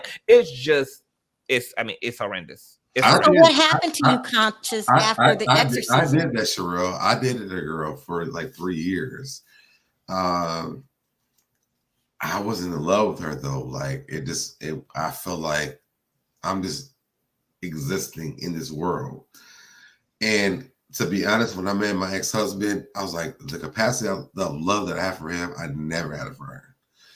And I was like, I would never put another woman through that again. Because I couldn't love her that much. I couldn't love her the way she should be loved. Because I love men. But this is the type of peer pressure that comes from homophobia. It forces you to try to undo the gay. if you can convince yourself you're not gay, like you start forcing yourself to have sex with women, you force yourself to have partners of the opposite sex, you do all this blending and conforming, and it only makes you more depressed, and the dynamics become more crazy. And to your question, Sherelle, you said, what happened after the exorcism? I became more damn gay as a result of the exorcisms, which is how I knew I was gay. This thing wasn't lifting up. And not only was I putting myself on the altar to have this thing exercised out of me, at that point in time in my life, I had also cut off all of my gay friends that I was hanging out with. I had made an executive decision to not participate in relationships to men. I was committed on my end too to helping God to undo this thing that was in me.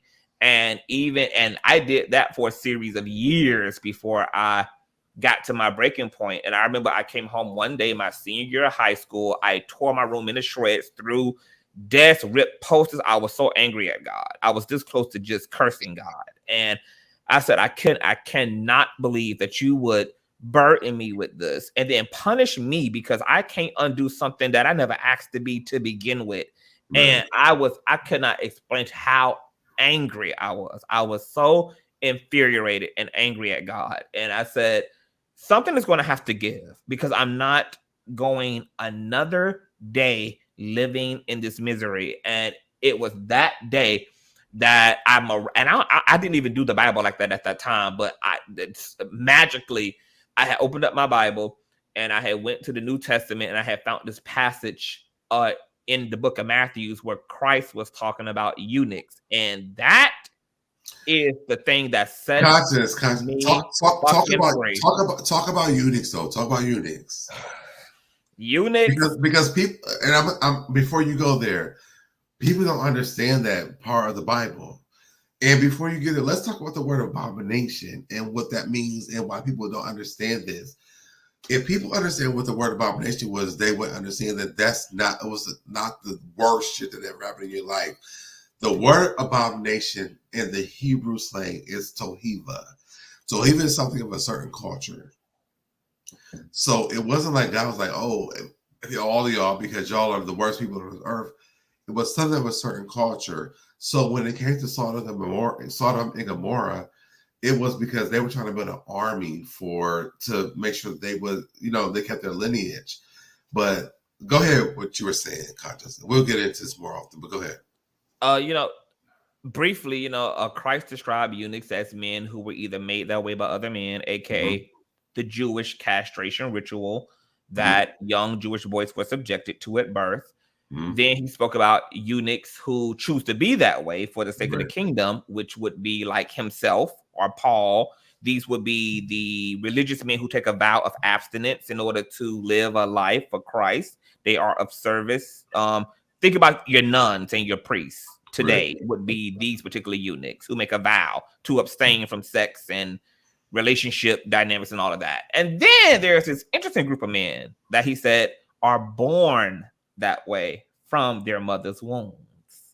And I went on a whole word search, SoDeb and Sherelle, when I heard this term, and essentially eunuchs were all of these types of men, those who were castrated, those who choose to, who take a religious vow, but also eunuchs were commonly same gender loving men who were considered castrated mentally. So they didn't need to undergo the Jewish castration ritual. And eunuchs were employed in the harems in order to oversee the dynamics of the queen and her beauty, her cosmetics, also the king's cosmetics. They would be the interior decorators. They would manicure the lawn. They were entrusted servants to the king.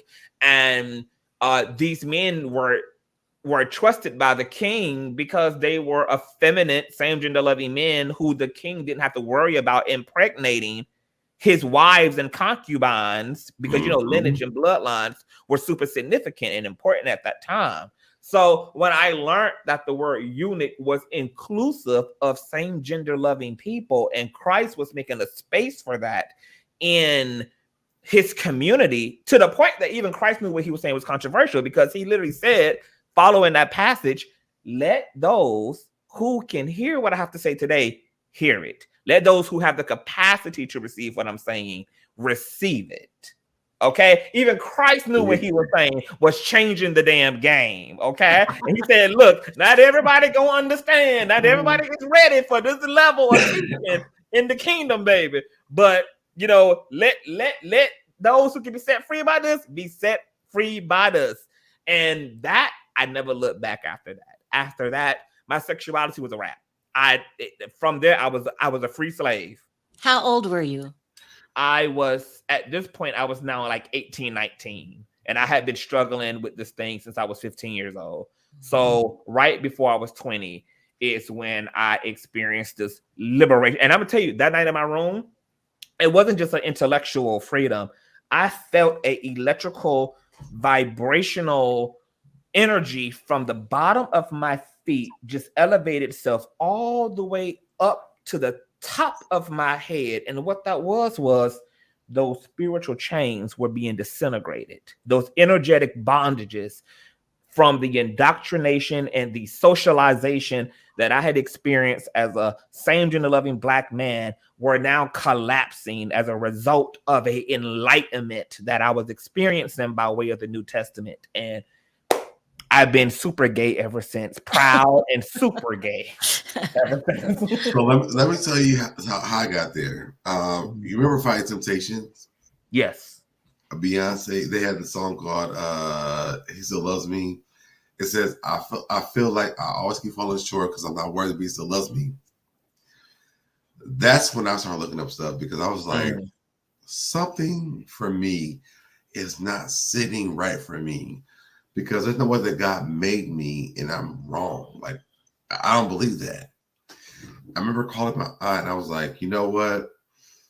I got to take a step back from the church and find out who I am and realize what's happening here. And those words from that part did that. So when I looked it up, I was like, the word that told abomination, I realized that wasn't what I believe. That's not the real word. People believe that. And then I also found out that I'm not like a disgusting person, because I felt like, you know, when you start dating men, I feel like there was like this disgust at the time for me. But it made me believe that, or helped me believe that I'm not like the worst person on this earth because of that song, and then looking up that word, because I'm like, what is it abomination? Why are we so afraid of this word? Because abomination wasn't about just gay stuff. It was about shellfish. It was about touching pig skin. There were a lot of things that happened with that word. But when I learned it for my own self, I'm like, you know what? I can live my life as a gay person and not feel like I'm under this, like God just hates me. And I was so happy to learn that when I heard that song, because I'm like, church makes you feel so bad. And that's why I stopped going to church. Because my pastor, he preached a message one week. He said that church is like a hospital. And I was like, I'm not sick every week. Like, I don't need to be there every week. And we had a meeting, and he was like, is this what you got from my message? I say, I'm not sick every week. So why do I have to be here every week? He said, if God gave you that, look, don't come every week. And I think that people need to understand that part. Like, if you are in your life, church, you don't have to be there every day or every week. You can read your own messages and watch YouTube for your messages, whatever, and still have the biggest part is your relationship with God. Somebody in the chat said, "Oh, really, Sherelle? You didn't know being gay was bad in the church?" I did not. I'm not an atheist, but I don't go to church. I just don't. I don't.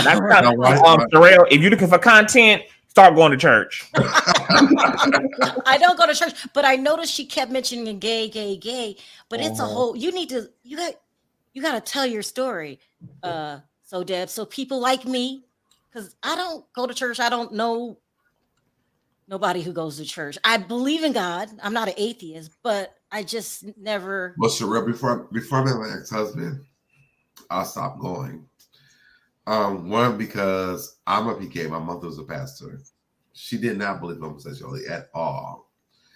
After that, I went to a church when I was in college, and the pastor, I talked about it on my vlog channel, but there's a pastor who, one of my friends, she asked him to church with her. It was me and like my ex-girlfriend and my friend. And he was like, you know, do you have a church home here? Stand up. There was like two things he says, like, if you don't have any of these things, you should be ashamed of yourself. And I was like, for what?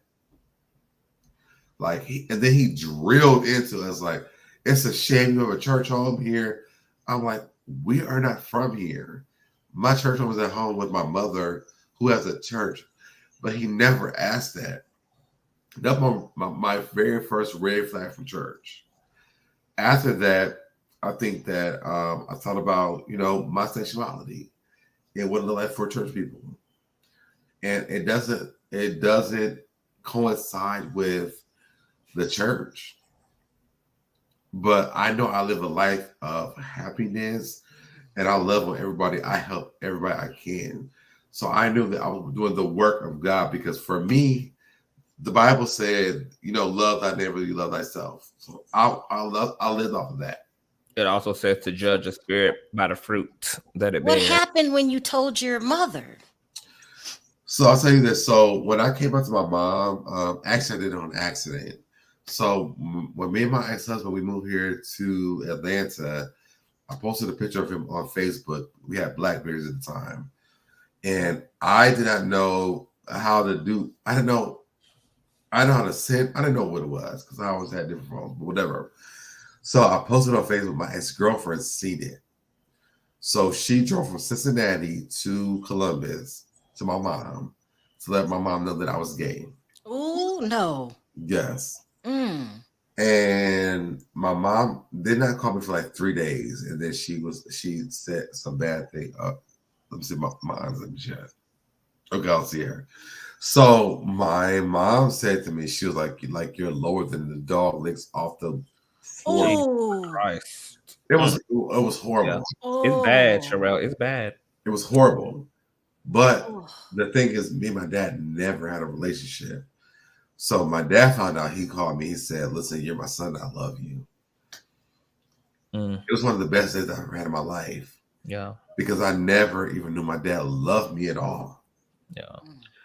So my mom was my biggest issue because I needed my mom to be in my life. My sister was like, you know, your nephew's your nephew. Like, everybody was cool but my mom. So I drove home from Atlanta to Columbus. I called my mom's twin and her younger sister. I said, I'm coming home to my mom that I'm gay and I need y'all to be there. And they came. So I talked to this guy. And he was delivered. And it went like this. So I came home. My mom was like, you know, there's a guy who's been delivered. I want you to talk to him. So I did. I said, if he tells me anything that changed my mind, I will go with it. So I go meet the guy. And he's like, he struggles every day of his life. And it's like, it sounded depressing to me. I said, I don't think that God wants to be depressed. And so at the end of it, he was like, you know, if you want to talk, here's my number, you can call me. I said, no, if you want to call me, call me. You need to talk to me, call me. And literally like a week after that, he left his wife and his children and he was gay again. But I think it's because church pressures you into stuff that you shouldn't do. And it doesn't look good, it doesn't sound good. And for your own personal peace, it's not good. They teach you wrong stuff. Because you can have 1 million kids unwed and not be married, and that's okay. You can murder people, and that's okay. You can be an ex-con. Okay, yeah. The worst thing you can be is gay. You cannot be gay. That's the worst part. And I've watched this. It's sad. Yeah. Oh, that's just... Can I tell you my coming out story super quick? I told my mom to get out of being punished. I was dating. Not to stop being punished. Yes, because my boyfriend at the time lived right up the street from me. You had And a so boyfriend? I had a boyfriend, and I want to hear this. I would sneak out of the damn house. How old were you? Oh, this was when I was dating the my older dude. I was probably 17 at this time. I was still living at home with mom. How old was he? And I was all over the place. Huh? How old was he? 32. Because I told you I was into older. I was a young person who dated older. I'm with you though. Yeah, I just was, and I'm still not attracted. Like I can't date a 20-year-old. I just can't date young. I can't. Like I just don't get it. Like I like my men well seasoned and well done. So like I'm into older guys, and so I was thinking out the house because he lived like just literally shy of a minute away from me. And so one day I guess she came into my room and she caught like the window cracked and she realized I wasn't in bed. So she had locked my bedroom window. So when I got back home, I was like, oh my God, she knows that I'm not in the house. So I said, okay. So I had already planned, okay, if she puts me on punishment, I'm going to tell her that I'm gay to shock her ass out of punishing me. And she'll get so polarized by the fact that I have a boyfriend and I'm living this whole gay thing that this would become the conversation rather than putting me on punishment. So, of course, when I went to the front door, my walk of shame, and of course, she made me sit down and why was I not home and where was I? I unfolded my plan and I told her I would go see my boyfriend and that I'm openly gay. And she gave me that conversation and still punished my ass accordingly. What conversation? My plan didn't work. Can you bring her boyfriend home now? Huh? Can you bring her boyfriend home now? Let me tell you something. I lied to my mom. My mom had actually met my boyfriend. I told her that he was a counselor at my high school. She thought the man I was bringing around was one of my counselors.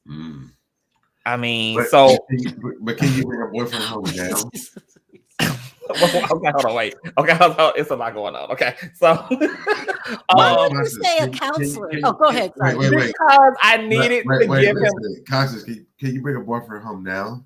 Well, that's a loaded question. I will answer that. Okay.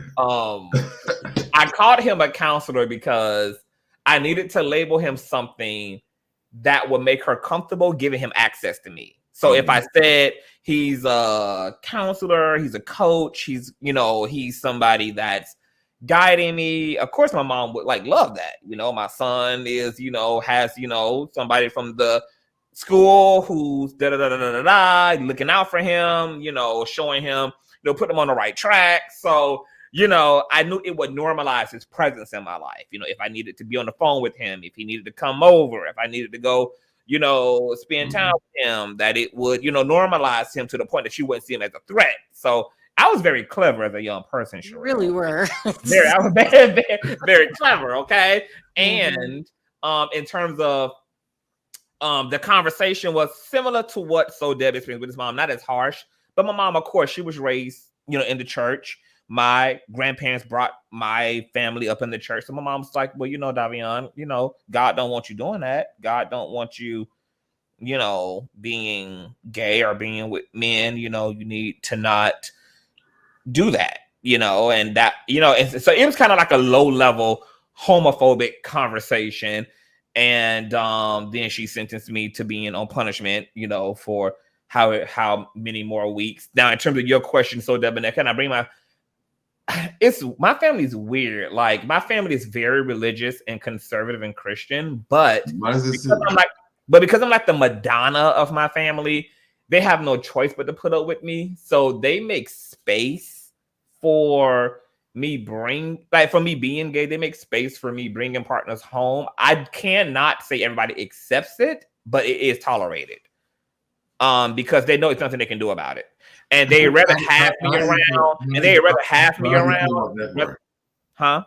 How do you feel about that? Like it's tolerant, not acceptable. I'm going to be honest. I'm okay with tolerance in certain instances. because just stay the hell out my way. I don't really give a damn whether you like it. I don't need you to like everything I do. I don't need you to accept everything that I do. You do need to be mature to sit your ass down and to realize I'm grown and I can do what the hell I want to do. So I'm one of those people who don't be concerned about what people, that people don't like it. Just respect me enough to respect it, because the people around me do a lot of shit I don't like. I respect it. A lot of people make choices I don't like. I respect it. I don't like it. So I'm okay with people not liking every part of my life. But yes, you need to be mature enough to know that it's okay and you'll live and I'm grown and it's all right. Well, let me show Evangelist Miss Val. I call her Miss Val. Evangelist Val Conversations and Inspirations. She says, "Hey, SoDeb at CTV. 7 sin, pride, greed, lust, envy, gluttony, wrath, and sloth. We need to remember the worst sin is the original sin. All sin is equal. Pastors are to save souls and not destroy." Translate. What is she saying? She's saying, I don't understand what she's saying. Love thy neighbor is what she's saying. That's what she's saying. She's basically saying that even though the church tries to put homosexuality on a pedestal as it relates to being a sin, that all sin is created equal and God sees all sin. I don't think it's just homosexual. I think she just saying love thy neighbor, period. That's what the Bible says. It said love thy neighbor. Jesus came back to say, screw the 10 commandments, love thy neighbor. No, she's saying literally we need to remember the worst sin is the original sin and all sin is equal. Pastors are to save souls, not here she goes. Hey, Miss Val. Can you hear us? Hey. All right, let us know what you were saying. Okay. Hey, CTV, how are you? Hey, how you doing, boo? I'm good. Hey, Sherelle. Hi. Yeah, what I'm basically saying is we do a whole lot of this trying to put people out of the church. And I know exactly what you all are talking about. I've been there. I have 2 sons that are gay out of my 7. And I don't, take this kind of thing lightly. And I know that it is hurtful what you all have been through. But there are pastors who are just old school pastors, and they come from the Southern ways, and they, read the Bible. They believe in the Old Testament preachings. But if you really go into the New Testament, and if you really delve into the Bible and you do look up words like you all just showed, you will find out, and I consider myself kind of a Bible scholar because I do teach Bible study, and I do women's studies and things like that. If you really learn for yourself, and this is why, SoDeb, I always talk about having a personal relationship with God. And Sherelle, the one thing about, I know you said you're not religious, and I will say this to you.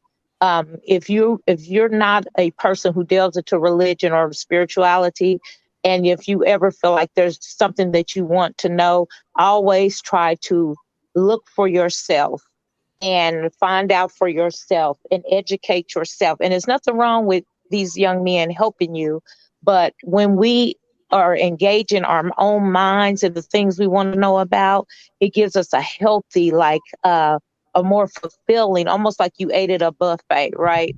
And that's what I'm kind of saying, and what I sent is we get so confused with what is sin, and oh, she's sinning, and oh, he's a sinner, and oh, we all sin. We all sin every day, just about. I'm sure you don't go throughout the day without committing a sin. But what we get caught up with homosexuality is, oh, it's a sin of the flesh, and you can control it. It's something that you want. It's a choice. And I don't believe that that's a choice. I believe that my children were born that way. I don't question God. Oh, why is my child that way? I love my sons just like I love my sons that aren't that way. So I think that when you take a long look at it, and you can say, you know what? If you're going to say, homosexuality is a sin, then you got to be honest with yourself and say adultery is a sin, because the Lord says all sin is equal. Well, That's in the word. All sin is we equal. we know that adultery is a sin, but it's not looked at as homosexuality, though. Say it again. We know that adultery is a sin, but it's not at the same level as homosexuality. No, but that's the thing. That's the thing. So, Deb, why isn't it at the same level as homosexuality? See, that's the point I'm trying to make. I can explain that part, but we know that's true, and we know that that's nothing. They put it on different scales of things. The reality is that, when it comes down to this, if you are friends with anybody or in relationship with anybody who is a homosexual, we're there for you like all day, every day. Like, we will literally like take you through all your shit that you're going through. I don't see that a lot for other people, but when it comes down to this topic, being shellfish is a sin. What are the other ones? Shellfish, touching a pig skin, all these things are sin. Right. Well, there's so many that. Oh, I'm sorry. Go ahead. No, I just want to insert something there, because I think a lot of why homosexuality is escalated in the Black church is probably for a lot of historical reasons. Mm-hmm. If we look at the fact that a portion of our people were imported here, and buck breaking was something that was employed as a psychological tool of warfare upon Black men's bodies, where mayonnaise slave owners would emasculate Black men by sexually assaulting them in front of their own village, in front of their children and wives, in order to depower them.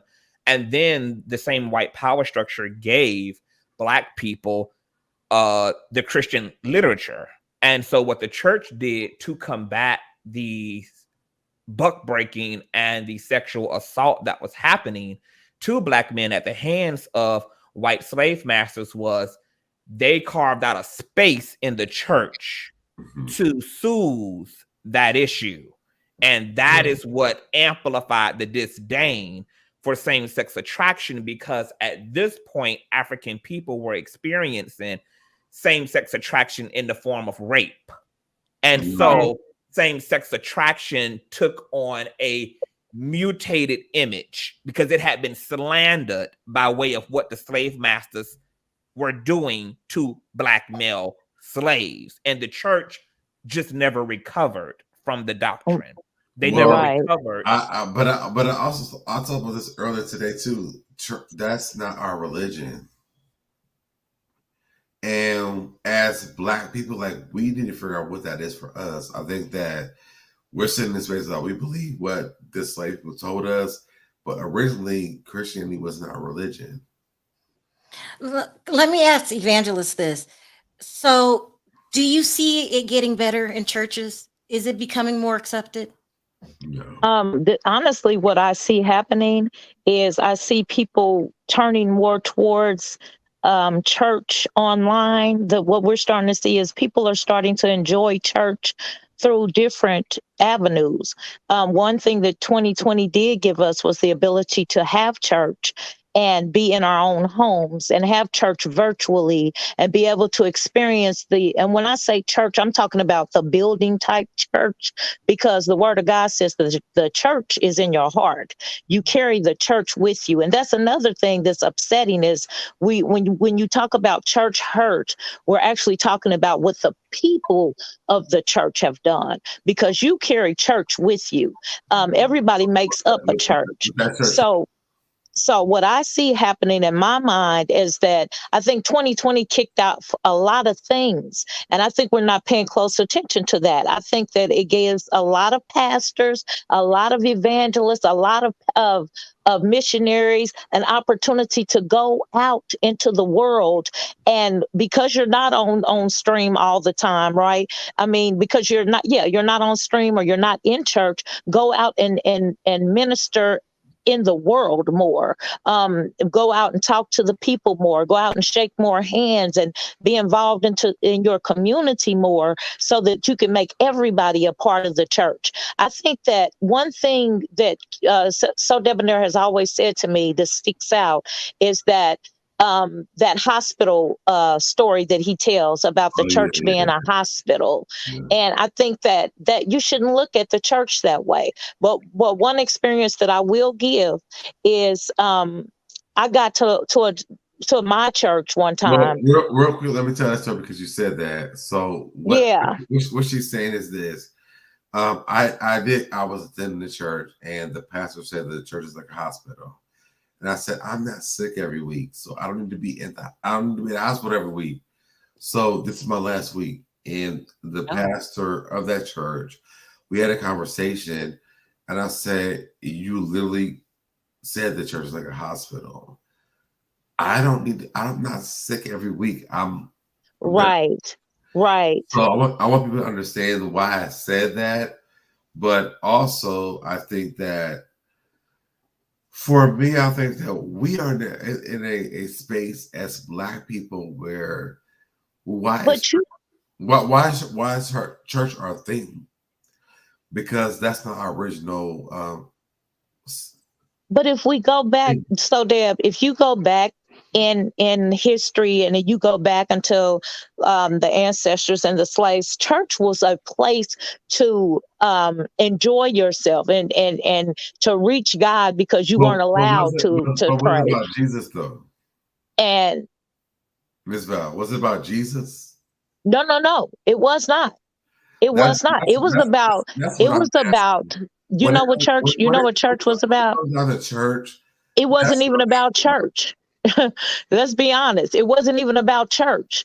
Because when the slaves got together and they started singing in the out there in those fields and humming, and they were just trying to reach God. They moaned and they sang and they hummed, and only one probably could read, and it wasn't even a Bible that they had. It might have been a poem book or whatever they were able to steal from the house.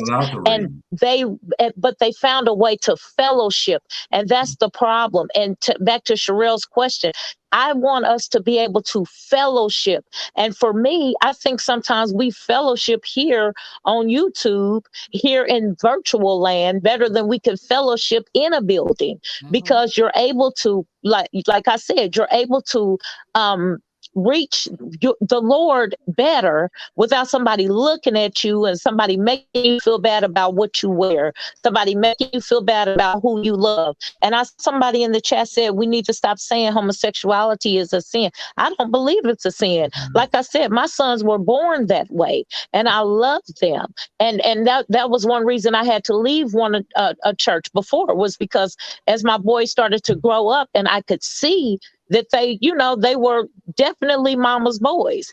And I knew that the pastor was going to say something about it. Hey, hold up, I'm not going to let you hurt my son's feelings. So I prayed about it, and God sent me somewhere else.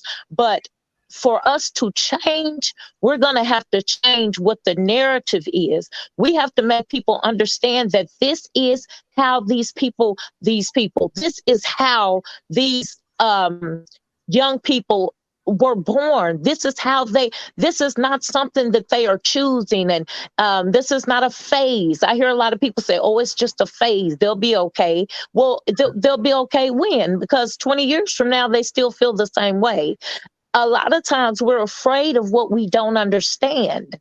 And when you don't understand two men loving each other, it freaks you out. When you don't understand two women loving each other, it freaks you out. But the same thing is for interracial love. Am I right? When that first became a thing, how much did they have to hide a Black woman and a white man in love back in the 50s or the 60s? That was unheard of. But see, we're still fighting that. A lot of interracial couples get looked at strange. So there's work to be done. But when you talk about, I just want to encourage anybody who's been hurt by the church to remember you carry the church in your heart and that God loves all of us equally. And that's something that pastors do all the time, is try to make you feel bad about yourself. Pastors ain't no better than you. They have affairs, they lie, they drink until they pass out after they done preached their last sermon. They watch the football game and eat too much. They skip church to go to the game. They do things just like we do things. We understand that's why God said, I have no respect for respect the person that I love. He don't love nobody more than the other. So there's no reason for anybody to feel bad. And that hurt me so bad to hear the story CTV told. Miss Val. Yeah. Even though we all been through that, does that make it right? Yeah. No, I'm asking you a question. Go ahead, babe. Even though we've all been through these things, we might have been through these things, does it make it right? Say it one more time. Even though we might have been through these things, does that make it right? No, it doesn't make it right. But so that's where the conversation is at right now. So can I tell you this before I drop down? Sure. I'm gonna give you this. Even though you went through it, it was not right, but it helped to make you the man that you are. That's not true. See, this is the thing. Listen to me. Listen. Yes, it did. Let me tell you why. Because here you are sitting with over 300 people in your chat, listening to your voice, listening to your story, being changed by just your story. And you unconscious sharing your stories. Sherelle is being educated. Sherelle is my age. She's being educated by what you are saying right now. So let me tell you something, Miss Val. Go ahead, baby. Damn out there being this. I've been saying before, I can on YouTube, and it doesn't change lives. That's not the truth, because what it does show is that people have been through the same thing and then did not know how to say anything. So they're now sitting in a situation where they can hear me talk about it, and Conscious talk about it, and you and maybe Sherelle talk about it. That's not the truth. So I don't want to give the excuse that, yes, we're here talking about it, so this makes it okay. It does not. No, honey, it's not okay. The reality is this has been going on for years of people's lives. And that's right. So, Deb, you are right, baby. People never believe anything is happening. But what I came on today to do was this. It's not just the side of the victim. Sometimes it's the side of the pastor, too. Yes. And you got to look at both sides, because sometimes what you believe is not right. Because these boys do the same thing that people think that other people do on the other side of the spectrum. And you gotta give that perspective. Yeah. I think a lot of people don't look at the other side. You just look at life the way you look at life. Right. Right. And people have made their decisions, and I don't think there's anything we can do to change it. Right. But we do it just in case, for the record, right? Conscious, so everybody knows. Yeah, because there are, of course, there's always going to be extremists on both sides, but there's definitely always people who really are searching for the truth, and they just don't know what's going on, and they don't have access to the information. They don't have access to the perspective. And so that's why I do it. I do it for the people who are genuinely seeking understanding, and they need to know as much about what Larry is saying in defense of himself as they want to hear from Levante and what he's saying in defense of himself. And so, I don't worry about those who already have their mind made up, because those, of course, they make up the bigger part. But there are people in the middle, and so we do that for those folk. And we do it for those folk. And as SoDebNair said, this is just oftentimes the side that's not told. Nobody, there are so many stories of athletes who have been accused of sexual assault, and in some cases it's been true. But then it's also historically true that those that those athletes who were accused were proven to be innocent, and that women weaponized those lies against those athletes, etc. Nobody talks about how girls literally go hunt these athletes. They go sit at the game. They dress provocatively. They go prey upon the celebrity men. Like so when we talk about the fact that predatory behavior just doesn't happen from leadership, it happens from those in the audience. Those in the audience prey upon those in power and those in front of the microphone and those on the stage too. Both of those dynamics, have their reality. So choose your battle when you're looking at these stuff, because yes, I can see if there was like a women's situation. When it comes to this church stuff, y'all, this is very different.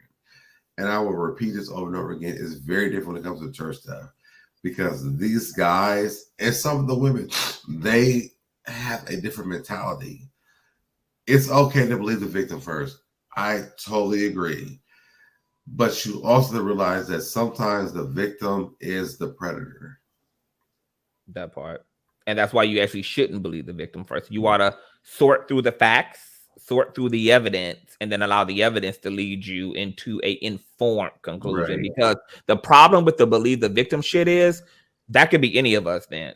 Because what's keeping somebody from coming out and accusing Sherelle? What's keeping somebody from coming out and accusing SoDebNair? Right. What's keeping somebody from coming out and accusing any of us? I don't do that. Believe the victim ish first. No. I think they're seeing what has happened here, where the guy did foul charges, but there was no name. There's so much indiscrepancy in the situation. Like, how do we sit with this? Like, it's just too much to believe that I have to believe him. It's deep, it's involved, it's a lot.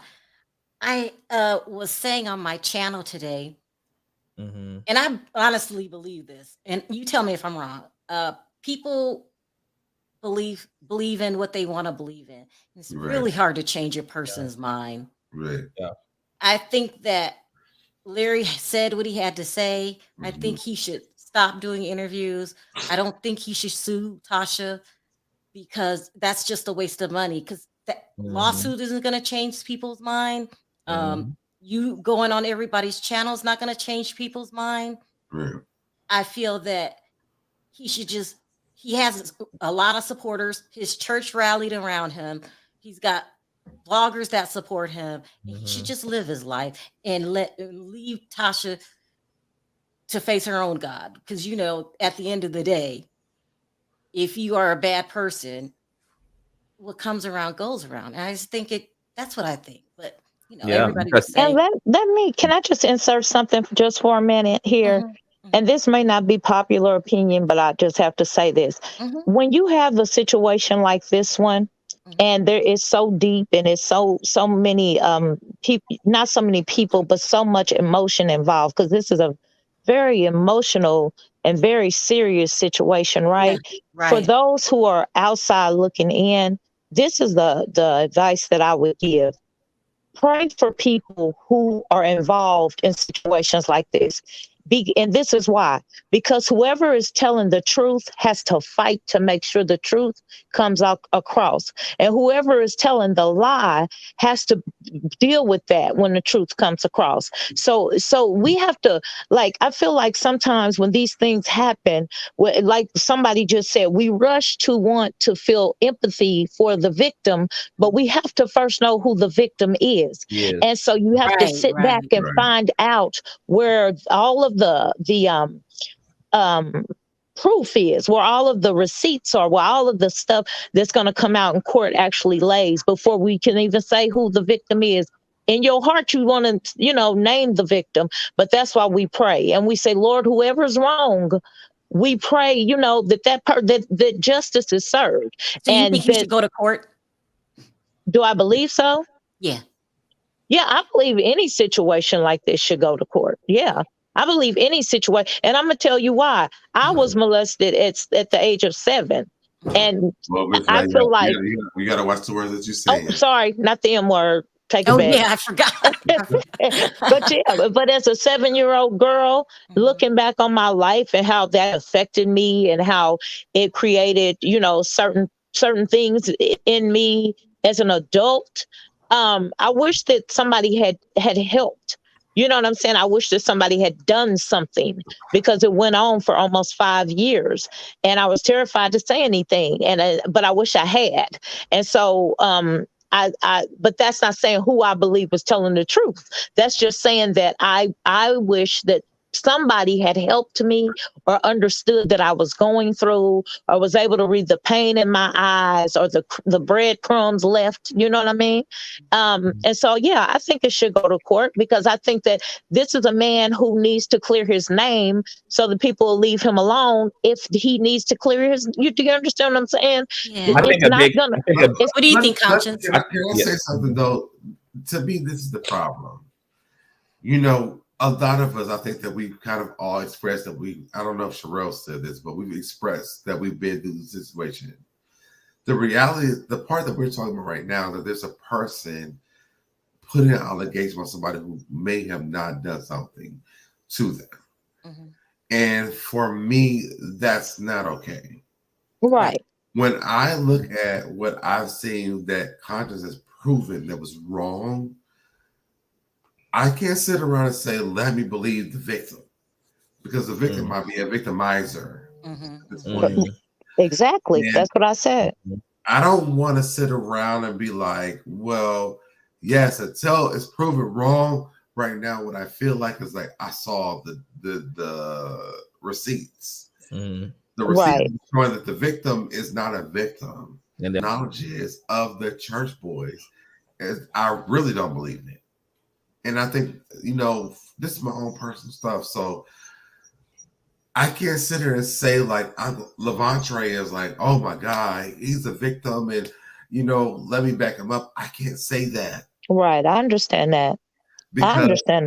Because there's too much evidence saying that he's not a victim. I also understand how it works with these guys when they don't have anything. You and your wife live in another man's house. Why? Well, if you are getting married to a woman, why you have to shit together? Ooh, I never thought about that, but that's true. Mm-hmm. Why would I even marry you if I don't have it together? So for me, that's another a part of this. So just the entire thing for me, it doesn't. I can't support him. No, I like what you're saying also, that because you're talking about being somebody who is going to choose to be informed by the facts rather than be informed by a narrative, a theory, a conspiracy. You're going to choose to actually believe in the hard data, which is what the hell you should be doing as a logical and rational human being. To Sherelle's question about the lawsuit, I totally understand where Sherelle's coming from, because am I interested in Larry spending what is already estimated to be $800,000 between Levantre and Tasha K? No, I'm not. There's nothing about that seems redeeming, or that seems I mean, it doesn't seem I mean, it's just ridiculous. But I also hear the other side too, like speaking from the Purple Couch said in the chat, no, there are too many nuances, and this is his character and his name, so he needs to sue whoever is peddling it and the one telling the lie, because they have caught BET, so he needs to put this in the court. That's the only thing. Yeah, they did what? Tasha K called herself, you know, encouraging people to contact BET because you know he has partnership to BET, and Larry and BET. Okay, it's lawsuit time. Take back what I said. So that's why some people are. And when I think about that aspect of it, like then yes, like in terms of looking farther ahead in the type of businesses that Larry is going to be involved in, a lawsuit with this much time and money would make sense if it protects his name. Conscious, this is what I don't understand. This girl keeps digging a hole for herself. She's already been sued. You already owe somebody $4 million. Okay, you go, you do this documentary. That's bad. He's saying, I'm going to sue you. And then you go call his job. One of his jobs. You're making it one of his jobs. You're making it where he has to sue you. So this has to go to court. But I'm gonna tell you why Tasha K. But I'm gonna tell y'all why Tasha is okay with being sued, because she learned how to be sued by Cardi B. As a result, now what do you mean by that? as a result of her being sued, Tasha K learned how to hide her assets. She learned how to hide money. She learned how to protect herself from the end verdict. So now she don't give a damn that anybody sue her, because she knows that even if she's found guilty, they're not going to collect the same way that Cardi B isn't collecting, because now she's learned how to navigate lawsuits. Well, then that goes back to what I said. He's going to waste his money. It's the way, and so like, and that's where I agree with you. But is in the micro, it is a waste of money. It's a waste of time. In the macro, in terms of it protecting his name, because he's going to be sponsored by various businesses going forward. He's going to do television. In that way, it does make sense for him to have something that's documented if these allegations are attempted, to be weaponized against him, and anybody that's sponsoring him or anybody that is, working with him can know, okay, I see this, but, this transpired in court. You're an innocent man. It is what it is. We moving forward. So on the business, I understand, but so it's like, that's why I told Larry, whatever you do is, as far as I'm concerned, there ain't no right or wrong, to sue or not sue. I definitely think he should sue the accuser for sure, which he is going to refile. That's definitely going to happen. He also has decided to sue Tasha, but and so I understand where Sherelle coming from. I also understand where other people coming from, saying, no, he got to protect his brand. He needs to sue so that this thing gets already wrestled out in court, and he can present the facts to any company or institution or network he works with that may get wind of this, and they can see that, okay, this was a sham, this was bull crap. This is what I'm worried about, Conscious. And Deb, you could vouch for this. There used to be another blogger that just makes up lies. We all know who this blogger is. Lawsuits didn't stop her. Nothing stopped her until, I don't know, something simple really happened, and it brought her down. And they're friends. So when it's your time to go down, you're going to go down. And they're friends too. Oh, Lord. Yes. So the other bloggers, these two are two lying friends. I have no idea who y'all talking about. Well, I'll text it to you. Okay. Yes, they're friends. And she helped lead the charge of the stuff that happened. I think that what Larry's doing is right, because he's not really talking about a lie. I think that it's good that he has you on his side, because you're able to prove what's wrong and what's not wrong. What's wrong, what's right. And he doesn't really say a lot, so that's cool. I think that it's very odd that people are so upset about, like, you. I think we talked about this earlier, but you speaking out versus Larry. Even when Larry's present, like you. And Larry, but that's also misinformation. Larry has been speaking out, but it's just that, of course, I'm going to speak out more because I'm a content creator. This is my content, so of course I'm going to be. I think what I'm saying is that when you are present, I guess when you guys were on Sherelle's channel, like when Larry was talking, he did talk, but like when the facts came out, you were talking versus Larry. But that's because most people are new to this. Larry already didn't address this in court before. Larry, this is old to us. This is new to everybody else. So Larry done been here and done this. And people got to remember, Larry been going through this since 2009 when Levante first said this, when he was kicked out of the house. So this is literally old to him. So, completely new to everybody else. So he's not going to behave like some frantic person, because this is just old shit, over and over and over again. So, but I want people to be clear that if you don't have anything to say about the village surrounding Levante, don't have nothing to say about the village surrounding Larry. Y'all ain't got nothing to say about Levante having the help of Tasha K, of Bishop Whitehead, of all these other goddamn people. So don't have nothing to say about those who are looking at Larry's side and was like, yeah, I'm good. It's so weird. Bishop Whitehead, he just oozes con artist, and people believe him. You've been to prison for fraud. And going back to prison, allegedly, for fraud. You're currently indicted. Currently indicted. And so Tasha K admitted that she lies. So it's like, for people to understand, if Conscious is coming out with facts, like I'm giving receipts, but they wouldn't believe anything else to me, it's weird to me. It's willful ignorance at that point. It's just willful ignorance. It's just willful on their end. And I want to say to Sherelle's point that the lawsuit thing, the other beneficial thing about a lawsuit is that Larry honestly could have her whole channel ripped because he could get a judge to grant a motion. Don't say it. Don't say it. Oh, okay. When you say it, they prepare for it. Don't say it. Okay. Yeah. Okay. Well, But you know and what? there's another thing too. There's a lot of facts on Larry's side that is not smart to present to the public. And he's not. Right. Yet. That's what I was about to it's say. A lot of stuff that's being reserved for litigation. So that's what I was telling people there because I got tired. I was fair. I didn't pick a side at first, but when I started looking at the facts, the evidence, and then knowing Conscious, and he's showing me the evidence that we can't show you, that they can't show you because it will mess up his case. That's when I said, okay, that's a done deal. This girl's at it again. Yeah. But that's what I was trying to say. If it so Conscious, Sherelle are closely related to the case due to your relation with Larry, right? Yes. And then because of SoDeb's personal relations to like what he's endured in his life and what he's seen, he has made up his mind how he feels. So for me, I'm not attached to the case. I've, watched from the sidelines. I mean, way up in the nosebleed section, y'all. So I'm not going to even act like I'm all off into this.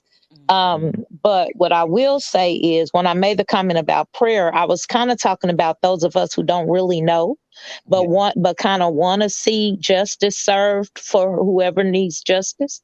So just sitting here listening to you all, that's where I was coming from when I made that comment. I wasn't saying to people who are personally connected to him, because when you're personally connected to somebody, of course you want to see them win, right? Because you know them better than anybody else. You know what they'll do and what they won't do, and you all have the receipts.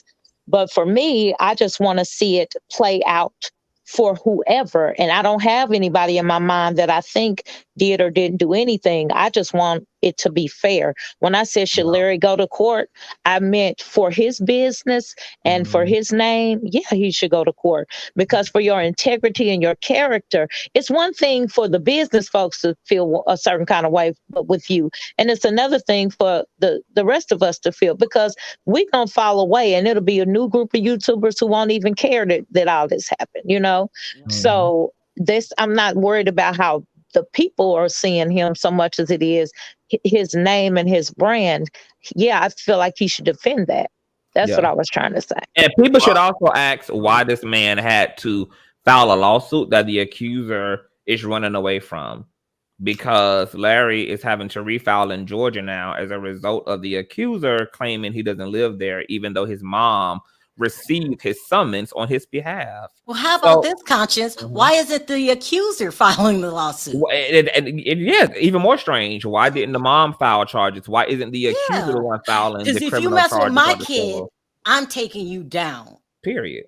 Legally or illegally, taking you down. And and that's been a big thing here. Why the hell is Larry the one having to do the suing? Why hasn't this man picked up a civil or criminal suit? And why is he running now that he has the opportunity to litigate with his alleged perpetrator? Because he's going to have to prove it, and that's the problem.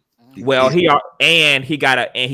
to commit perjury because he's already lied, and he would have to do more lying on the stand. And when I heard this story, I was like, this sounds like a bunch of BS. But now that we're here, like, if the mother is doing this, she's going to bury her son. And she has to. What mother doesn't go to the police?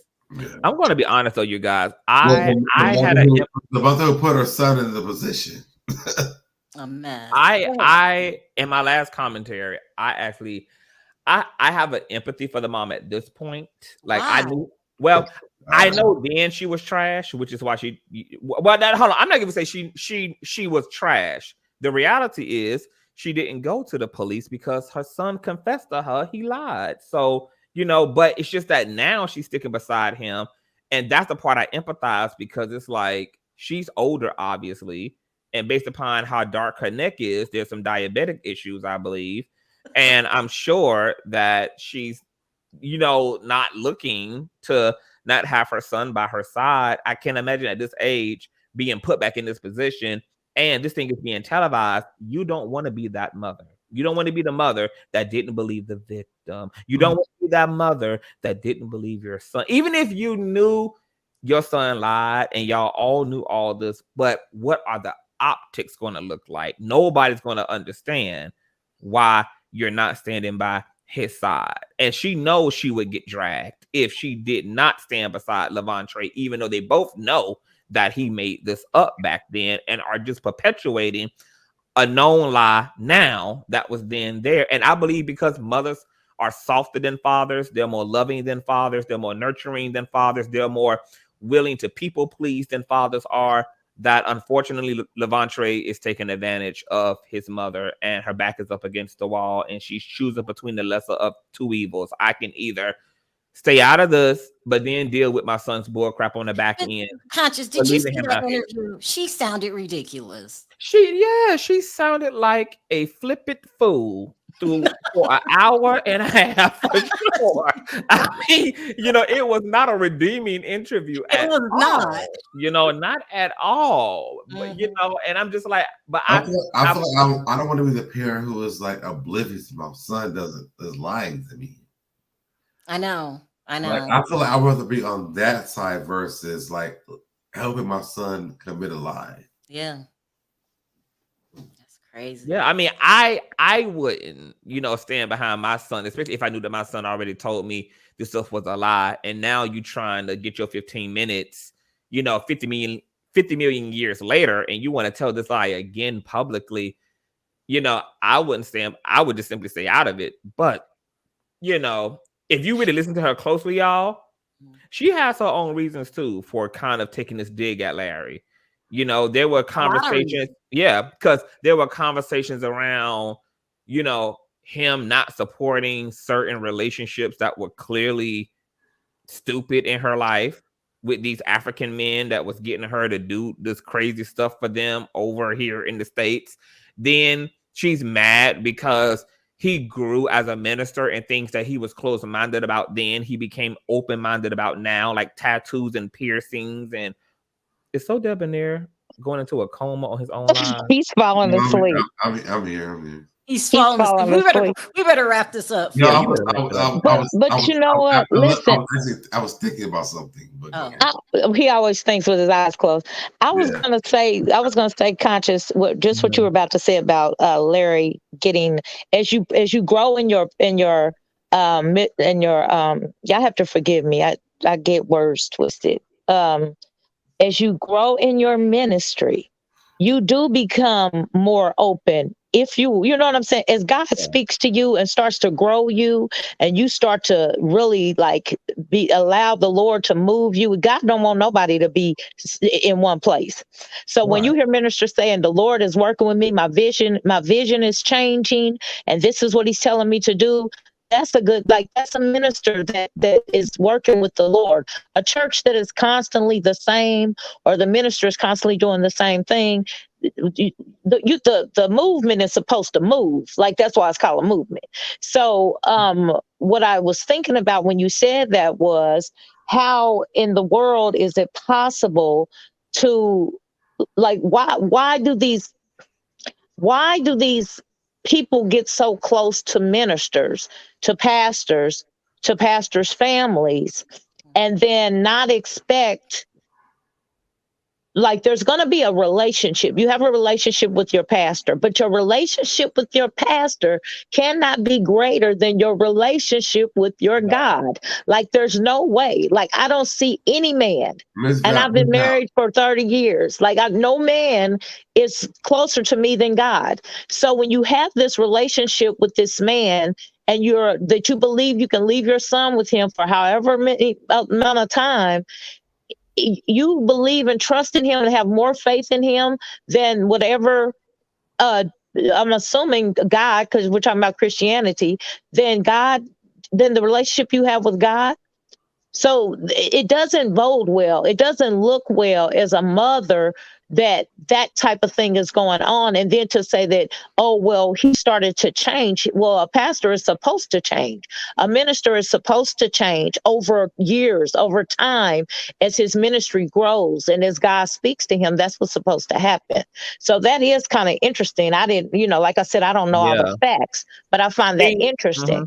And the biggest. Let me say this. This is where I was going to sleep. I'm having deep thought right now because for me, it's like, well, these people drop their children off with these men. Yeah. And for me, that's the part that it travels my brain. It's like, yeah, I don't get it. If you've heard things about before this, why would you put your son in that position again with another man? And then also, it feels like for me, it's like, well, the church is it's such a different place, when you have to deal with this. When you have I don't know if she was a single mother, whatever, but you dropped your son off with this man. She was a single mother. So you knew about it before with another man. You dropped off with another man. What was the mentality? I can't imagine. Right. What was the expectation? The mentality is, I got a village raising my damn child. Let me go pussy pop in Africa and let Stella get her groove back, honey. I got a village who babysitting these kids. I ain't got no responsibility. Somebody need to make Stella feel real good. Let me go find me your old nasty piece of Nigerian man. But after Stella feels good, though, I dropped my son off with another pastor, which I knew that before this. This is why that's my thing. Is it's like it doesn't make sense. I gotta understand how relieved this woman must have been. She been carrying around trying to raise 3 kids, 3 kids by herself, doing it on her own. She finally done found a system that's willing to house her, pay her bills, her kids being babysitted and supervised all day, honey. This is ideal for a woman who done been making sacrifices and on her own. She done lost her damn mind, but it's freedom. And conscious, when she found out that someone was touching her kid, did she have a 3-bedroom apartment? She said she did. She told Tasha, well, why did she take him over there? Like, it doesn't make sense. And guess what? And that's how you know that Tasha is a sham, because Tasha did not explore any of that in the dialogue. She did not even, because if she would have did it, she would have exposed it for what it was. So she had to not probe certain things. She had to not emphasize certain things, and she had to refrain from being critical because it would have exposed the bull crap that Levante and his family owned. And she was putting words in the mother's mouth. Tasha was. She said, "Do you ever feel like it's a cult?" Now, Sherelle, we've watched this on YouTube before, where they put words in people's mouths, and this is normal for people who are narcissists who want to create a narrative. So I wasn't shocked when Tasha was doing that, because that's what they do.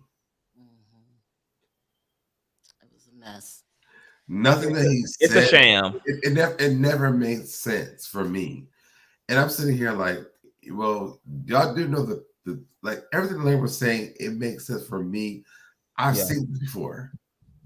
But you have to remember this, SoDeb, is people that have been R'd and M'd, it's a very, very, one of the worst things that could ever happen to you. So you're going to automatically take the accuser side, and then you're not going to see Larry as a person in a unique situation. You usually see your accuser. Well, I've been R'd and M'd. Oh, you really? And when I saw this, I didn't believe it. So that's not an excuse. It's not. It's okay. Not. When I was like, I've been both. But when I saw this, I'm like, I don't feel like he's telling me the truth. And then if this was the case, then why is on Tasha K? Talk to the cops. Yeah. No, Tasha K can't help but you. not just unhinged. So, Deb, ask yourself this: why has this man so far went to everybody who does not like Larry? Everybody who don't like him. I thought about And that. then why too. won't they interview with anybody? I've asked. Come on, interview. Yeah, because he was just doing an interview earlier today with a lower itty bitty witty small struggling YouTube channel today. He did an interview. But of course ignored that me. person cannot stand Larry. So it's just an irony for me. But you see the pattern of what's happening here. My original, I think I got lost because I was been drinking. But my original thought was this is a case of her not liking him, Tasha K, and I don't think it was about no victims, anything. I think it's about Tasha K being upset with Larry. Period. And you're watching it in front of your face. People having opinions on this have to look at this part. It has nothing to do with this boy because he's already tried to file charges against Larry. It never went through. No, he didn't try. He didn't try because I said that. I said he did, and it never went through. No, he didn't even try because Larry's name isn't even on the damn police report. Larry's been the one doing all this. I know that part. But I'm just saying. I'm saying that was a try. No. It wasn't even a try. Like, that was a part of another scheme that I'm not sure if you are aware of. But yeah, that was a part of something. I remember that you said that his name was never on there. I'm just saying that was a try for me. Okay, hold on, because I want to speak to that. This police report. Shout out to Nosy Bystander on YouTube, and shout out to my conscious crew member Andrew Carr. They knocked this out of the park. Do you know, SoDeb, Evangelist, and Sherelle's, that they found out through the receipts that I loaded, because I had loaded more receipts in my Patreon, that at the time that this boy filled out this police report in 2018, shortly after he was arrested for theft by taking, what nobody knows about why Levantre went to jail was because he had stole allegedly a drum set from another minister of music, who had loaned him a drum set. He gave the minister of music the runaround about the drum set because he had already pawned the drum set. At the time, now catch this. At the time that he pawned the drum set, Minister Joshua, if you look at the dates on the Facebook exchanges between Minister Joshua, who loaned Levantre and his wife $10,000 to put his wife through cosmetology school, Levantre had stopped communicating with Minister Joshua around the same time that this minister of music was running behind him about his equipment, because I believe Levantre was going to rob Peter to pay Paul. He had robbed the minister of music in order to pay Minister Joshua back this money, because he was like $800 in the hole with Minister Joshua, who was paying on this loan that he was trying to get out of his name and put in Levantre and Ashley's name. So what happened was the minister of music had did a Facebook Live and exposed Levantre for stealing his equipment. But because Levantre had told the minister of music that Larry was his father, the minister of music reached out to Larry and was like, hey, Levantre told me that he your son, you his dad. This boy done ran off with my equipment. I'm trying not to go ghetto. I'm trying not to put his ass in jail, but I need my stuff. And because at this point, Larry was not in relationship to Levantre, who he had cut off in 2017, according to the text messages. Remember, that was their last exchange. Larry ain't dealt with Levantre now for a year. All this drama is happening. So the minister of music is in Larry's DMs like, what you gonna do? Larry, like, I ain't doing nothing about it. I would encourage you to continue to reach out to Levantre, see if you can get him to give you your stuff back. Of course, that boy tried to do that. He pressed charges accordingly. Levantre went to jail. And shortly after he got out, guess what Levantre did? Yes. Guess what Levantre did? People don't know that Levantre went to jail. Guess what Levantre did, y'all? After he shortly got out of jail, he filed a frivolous police report against Larry because Larry did not remedy this situation for him between him and the minister of music about his equipment. He was mad as hell because even though Larry had not had nothing to do with him and had cut him off, in his mind, he still believed that ultimately, if I was ever in some ish, if I ever needed, to get out of a hole, I'm sure Larry would come through. Larry How old was he when he did this? He was arrested. Hold on, because I can share my screen. Open up my screen so the folk can see the beautiful bean footage. Okay, so this is Levantre's arrest record. Wow. Hold on, where is it? Okay, this is the arrest record. Okay, so he was booked on the 28th. Offense date. Oh, the offense date was on the 28th is when he did this. He would have been 27 going on 28 years old. And he filed a lawsuit because Larry didn't remedy the situation? No, not a lawsuit. He filed a frivolous police report, which would be this one right here. In 2018, just a month after he was charged for theft by taking. Another motive of him being angry. This is how he is with Larry. Every time Larry doesn't do something he wants Larry to do, he goes and does something extreme to punish Larry by either accusing him of pedo or trying to get or filing police reports, etc. Boom, pow, boom, pow. Now remember, look at the text messages between Larry. What does that say? July 27th is when Levantre confronted Larry about cutting him off. Okay, so Larry and Levantre hadn't been in a relationship for a year when he had all this drama going on with this boy about his drum set. So he caught himself punishing Larry again because when that boy reached out to Larry and said, yo, Levantre said you his dad, and Larry did not choose to reimburse that boy or get involved or make this his business, Levantre was retaliatory, and the next month he goes and files a damn police report against Larry. Oh, wow. This is how petty and psychopathic this nigga is. Just deplorable.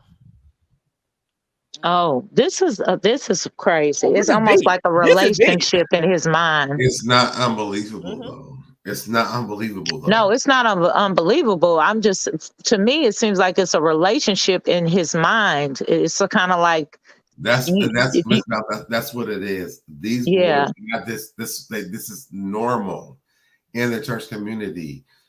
That with these boys who are in love and infatuated with these pastors, and they do this stuff.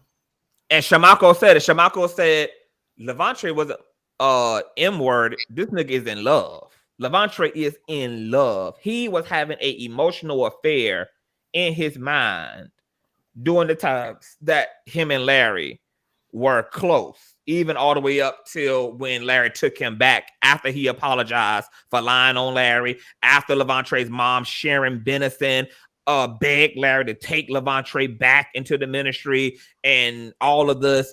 This boy was in love. He was having an emotional affair. So when Larry cut him off in 2017, Levantre experienced a divorce in his heart. He experienced a divorce in his mind, and he's been acting like a scorned lover ever since. And nobody has tried to get therapy or try to seek help or anything like that.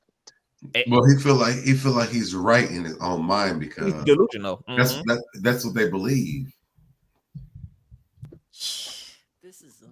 This is a sick situation that people, and this is why I want to have the conversation, because this is a very sick situation where these guys in their brain, they have this whole life in their head that never exists. Never. And they put it off on these pastors, and then people are like, well, it's the pastor's fault. No, it's probably the parents' fault because they left them with this pastor with these effed up minds. They don't know how to comprehend in real life. And this is what it looked like. Now Larry's going through this. Yep. It's sick and it's sad. And so the lesson for all of us to take away is, because all of us right now are in the business of public relations. All of us are in the business of dealing with the public. We need to let what's going on with Larry be a cautionary tale for all of us. Please, we don't know these people. We don't know the people who trying to attach themselves to us. We don't know the people who present themselves as support us. And just please be very diligent. please have very strong boundaries, even when it comes to your supporters, because people get very entitled to people they support. Yeah. People that they almost take us on as ownership and property. And I have seen some of the most darkest things happen to even content creators because for whatever reason they ended up on the bad side of somebody who used to be a supporter, and then it became hell and high water to pay afterwards. Yeah. Like, this stuff is not just something that happens to Larry or bishops or pastors or prophets. It happens to YouTubers. It happens to TikTokers. It happens to politicians. It happens to presidents. It happens to anybody who ultimately has, is in the public eye and does a lot in the business of people. Right. This stuff has a dark side to it. And, I've been through it myself. So, yeah. And just be aware or conscious about it, because just because you heard something or you believe something doesn't make it right. Once you actually know people who have experienced these things, use your own brain and see if you can understand what really happening here. Because with this, I never believe any of this stuff when it comes from this boy, because I know the story very well. I've experienced my own personal life. And I think that people should really give the benefit of the doubt, if you will, for the situation with Larry, because I don't know Larry at all. But I know the storyline very well. Yeah.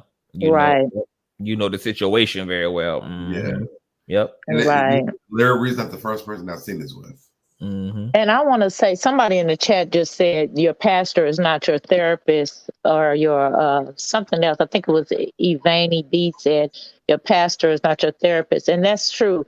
A lot of times you'll get people who want to pray, have prayer, or it depends on what kind of pastor, what kind of minister, but you start to have certain families that you become close to. But like Conscious said, you have to develop boundaries. You can't have people at your house for Sunday dinner. And, you have to let people bring, if they want to cook food for the family, bring the whole meal to the church. You have to develop, because if boundaries are not set, then eventually it starts to grow and they start to feel like they belong to your real family. And that starts to turn into something else and snowball into something else. And before you know it, you got somebody that like SoDeb said, that thinks that y'all in a relationship, and whether it's an emotional relationship or, whatever kind they have created for themselves. And that can run over into the church. Depending on how big the church is, there's a process to get to the pastor. Yep, and that's how Larry Church was too. Yeah, you can't just walk into the church and be like, "Hey, Larry, I'm right."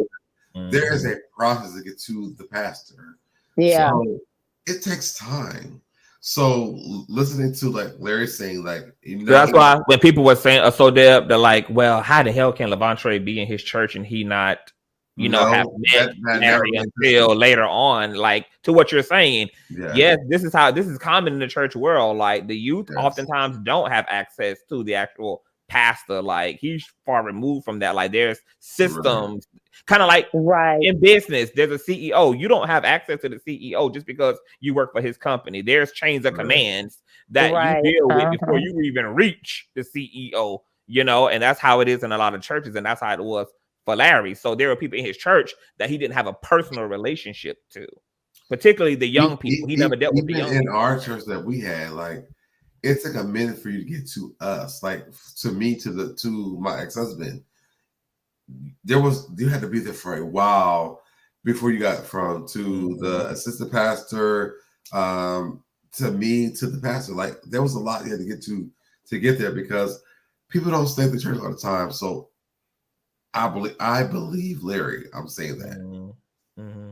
All right, now. So well, I'll say this too. I know the church that I had left, I was a minister of music, and so I did choir directing and piano, and back and forth with another lady, and on youth day, on youth Sunday, stuff like that, because I have so many kids. I took up most of church, so we would have something after youth Sunday, we would always have something after the church, and me and this other lady would drive the kids to the movies or to, an amusement park, whatever they had raised money to do.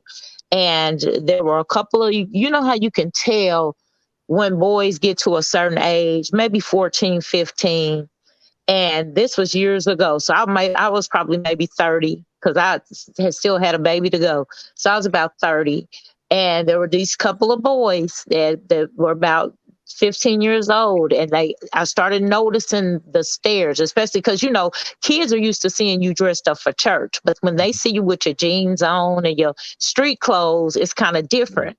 And they started making little comments and, oh, Sister Val this and Evangelist Val that. And I told them immediately, I said, that we can't do that. You cannot do that.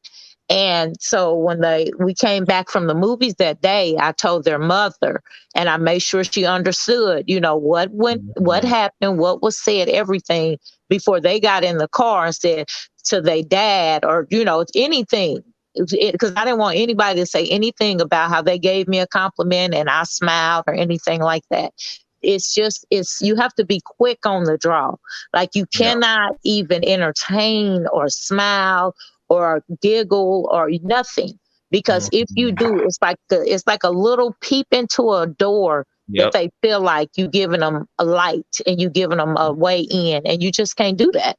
Like you can't, and I'm not saying that's what Larry did. I'm just saying that when you are in a position of being over people and being in a position, you got to make sure people understand, hey, this is where I am, and I appreciate you, but the boundary is set. So. And Evangelist Val, Larry admits that these were things that now these have been growing pains for him, because when they were doing ministry, they were just doing it off the cuff. They didn't have all this wisdom. They were just taking people in and loving on them. And just giving people shelter. They didn't have the wisdom now to know that we should have had stronger boundaries. We didn't consider who people were coming into the ministry. This is all stuff now they're looking back, with 2020 vision now after the fact. Right. And unfortunately he's had to pay for his wisdom, unfortunately. But, right. And that's definitely the thing. Wise now. You have to learn, and the thing about learning is it hurts sometimes. It's painful. You know what I mean? Conscious, we go through this kind of stuff, and I'm not talking about just us up here. I'm talking about the people in the chat. You go through these learning stages, and we go through these tribulations, and we go through all these things that hurt us, and you wonder, why am I having to go through this? But eventually, and I know that, again, probably not the proper thing to say at this moment, but eventually it'll bode well for you. It's almost like you have to go through for a reason. Like you have to, and you'll never, you feel like I'm tired of this. Like I'm sure you get tired of having to get up on your platform and defend your stance on something, and you get tired of having to defend, where I get tired of having to defend how I feel about certain things, because people get in my inbox and I thought you was a Christian, and I thought you was saved, and they want to tell me what I'm supposed to be in the Lord. I ain't never told you what I was. I told you I love God and I believe in having a relationship with Him. I ain't never told you what I was, because I'm an evangelist. I'm a woman. You know what I'm saying? But people always want to make you what they want you to be. And we go through, people don't understand what you go through and what you've been through to get where you are. And thinking about this little boy, and I'm going to call him a little boy because that's what what I'm envisioning in my mind. This young man, Levantre, what I'm thinking about is he has... Let's not delve into that a little boy. He's a grown-ass man. Okay, he a grown-ass man. Well, what I wanted to say is his mother, to me, sounds like somebody who does not want to admit that whatever went wrong in his life, and I'm not talking about Larry Reed, I'm just talking about the mistakes that were made, because all parents make mistakes. We don't have no book. Whatever went wrong in his life and how much of his childhood demons and his childhood trauma that she's now having to pay for. She is agreeing with whatever there is to agree with in order to make it look like she's helping him out. And that's not the best thing to do. That you can't do that. And that again is why I say we have to pray for these people, because whatever happens, and the justice system don't always work. But for me, that's why I go to God, because I believe he's fair. And I pray, I love y'all. I pray for y'all that deal with these, these kind of things. And Deb, I love you. And CTV, I love you. Yes, I appreciate you, this conversation. Absolutely. And just y'all trust in whatever it is that y'all trust in. Have faith in the Lord, and know that nothing comes without a reward at the end. So even the people we love will be rewarded, right? And even though people gonna say, oh, they got up there last night and they said this, that, and the third, that's gonna be the biggest thing tomorrow. It don't matter, because y'all were able to talk about something that needed to be talked about. People in the chat they don't have a voice. They just get to chat, right? So y'all open up these conversations for them, and that's a blessing. So God bless y'all. I love y'all, and I will see y'all later, okay? Thank you, boo. All right, baby. Bye-bye. God bless you, love. SoDebNair, go take your ass to sleep. You'd have been sipping. You'd have been working all day. That bed is calling. I got the hiccups. And you got the hiccups. Triple trouble, triple threat. Oh, this was a great dialogue, and we may need to do a part 2. Yeah, I love the conversation. I want to say this, guys. I want to say this. I did enjoy the conversation. No, yeah, I wasn't falling asleep, but I was thinking really hard during some things that were being said, because it made me think about some things. But I think that, my God, wish I did have hiccups. I wish that this conversation could be had with more people that are a part of the cloth, to be honest, so that people understand. Because for me, when I heard this, I'm like, people are mad about this stuff, but put out an altar call. So Deb, ask if you've ever had any position in the church and you had people in the church trying to sleep with you. Well, you're the person I would call. Women trying to infiltrate your marriage. If you had young people, trying to come on to you as a minister of music or as a drummer or as a put out an altar call, because those stories are out there.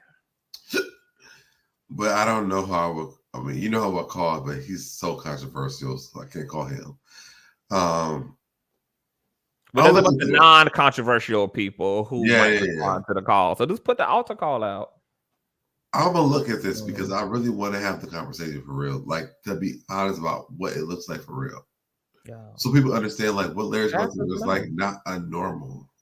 Yeah. Pastors right now, there are first ladies right now. Ex first ladies, like it's a lot of first ladies who know that there are women in the church who tried to infiltrate their marriage, try to sleep with their husband, despite they know that these people are preyed upon. There's stories upon stories for days. People just need a space to be able to share that side of it in. And you even having this conversation today was an opportunity to talk about the other side of it, how people in power and leadership are preyed upon, and they absolutely are. I'm gonna look into this. Yeah, look into it, and look into getting your ass in bed. I need to look at the give me some water because I have the damn hiccups. Yes, go. I can't even talk because I keep having hiccups. Yes, you go rest. I think I was in a space at that time. I was in deep thought because I'm like, this is so wild. But let's talk at another time. Yes, I'm always down. Just hit me up. Let me know. Yes. All right. I'm around. I appreciate you. So I'm also going live, you guys, in an hour. So make sure you guys come on over. We're going to get into some things tonight about this case. But thank you so much for having me, Deb. I really appreciate you. Thank you for coming. Of course. Anytime you want to have me, just let me know. I'm down. All right. Let me let you go so I can go get me some okay. All right. Bye. Love you. All right, y'all. I will see you guys in the next live. Let me get this off. Yeah, I got the hiccups. I've had hiccups in years. Get me off of here. I will see you guys in the next slide, y'all. I love y'all, and I'll see y'all later. Bye, y'all.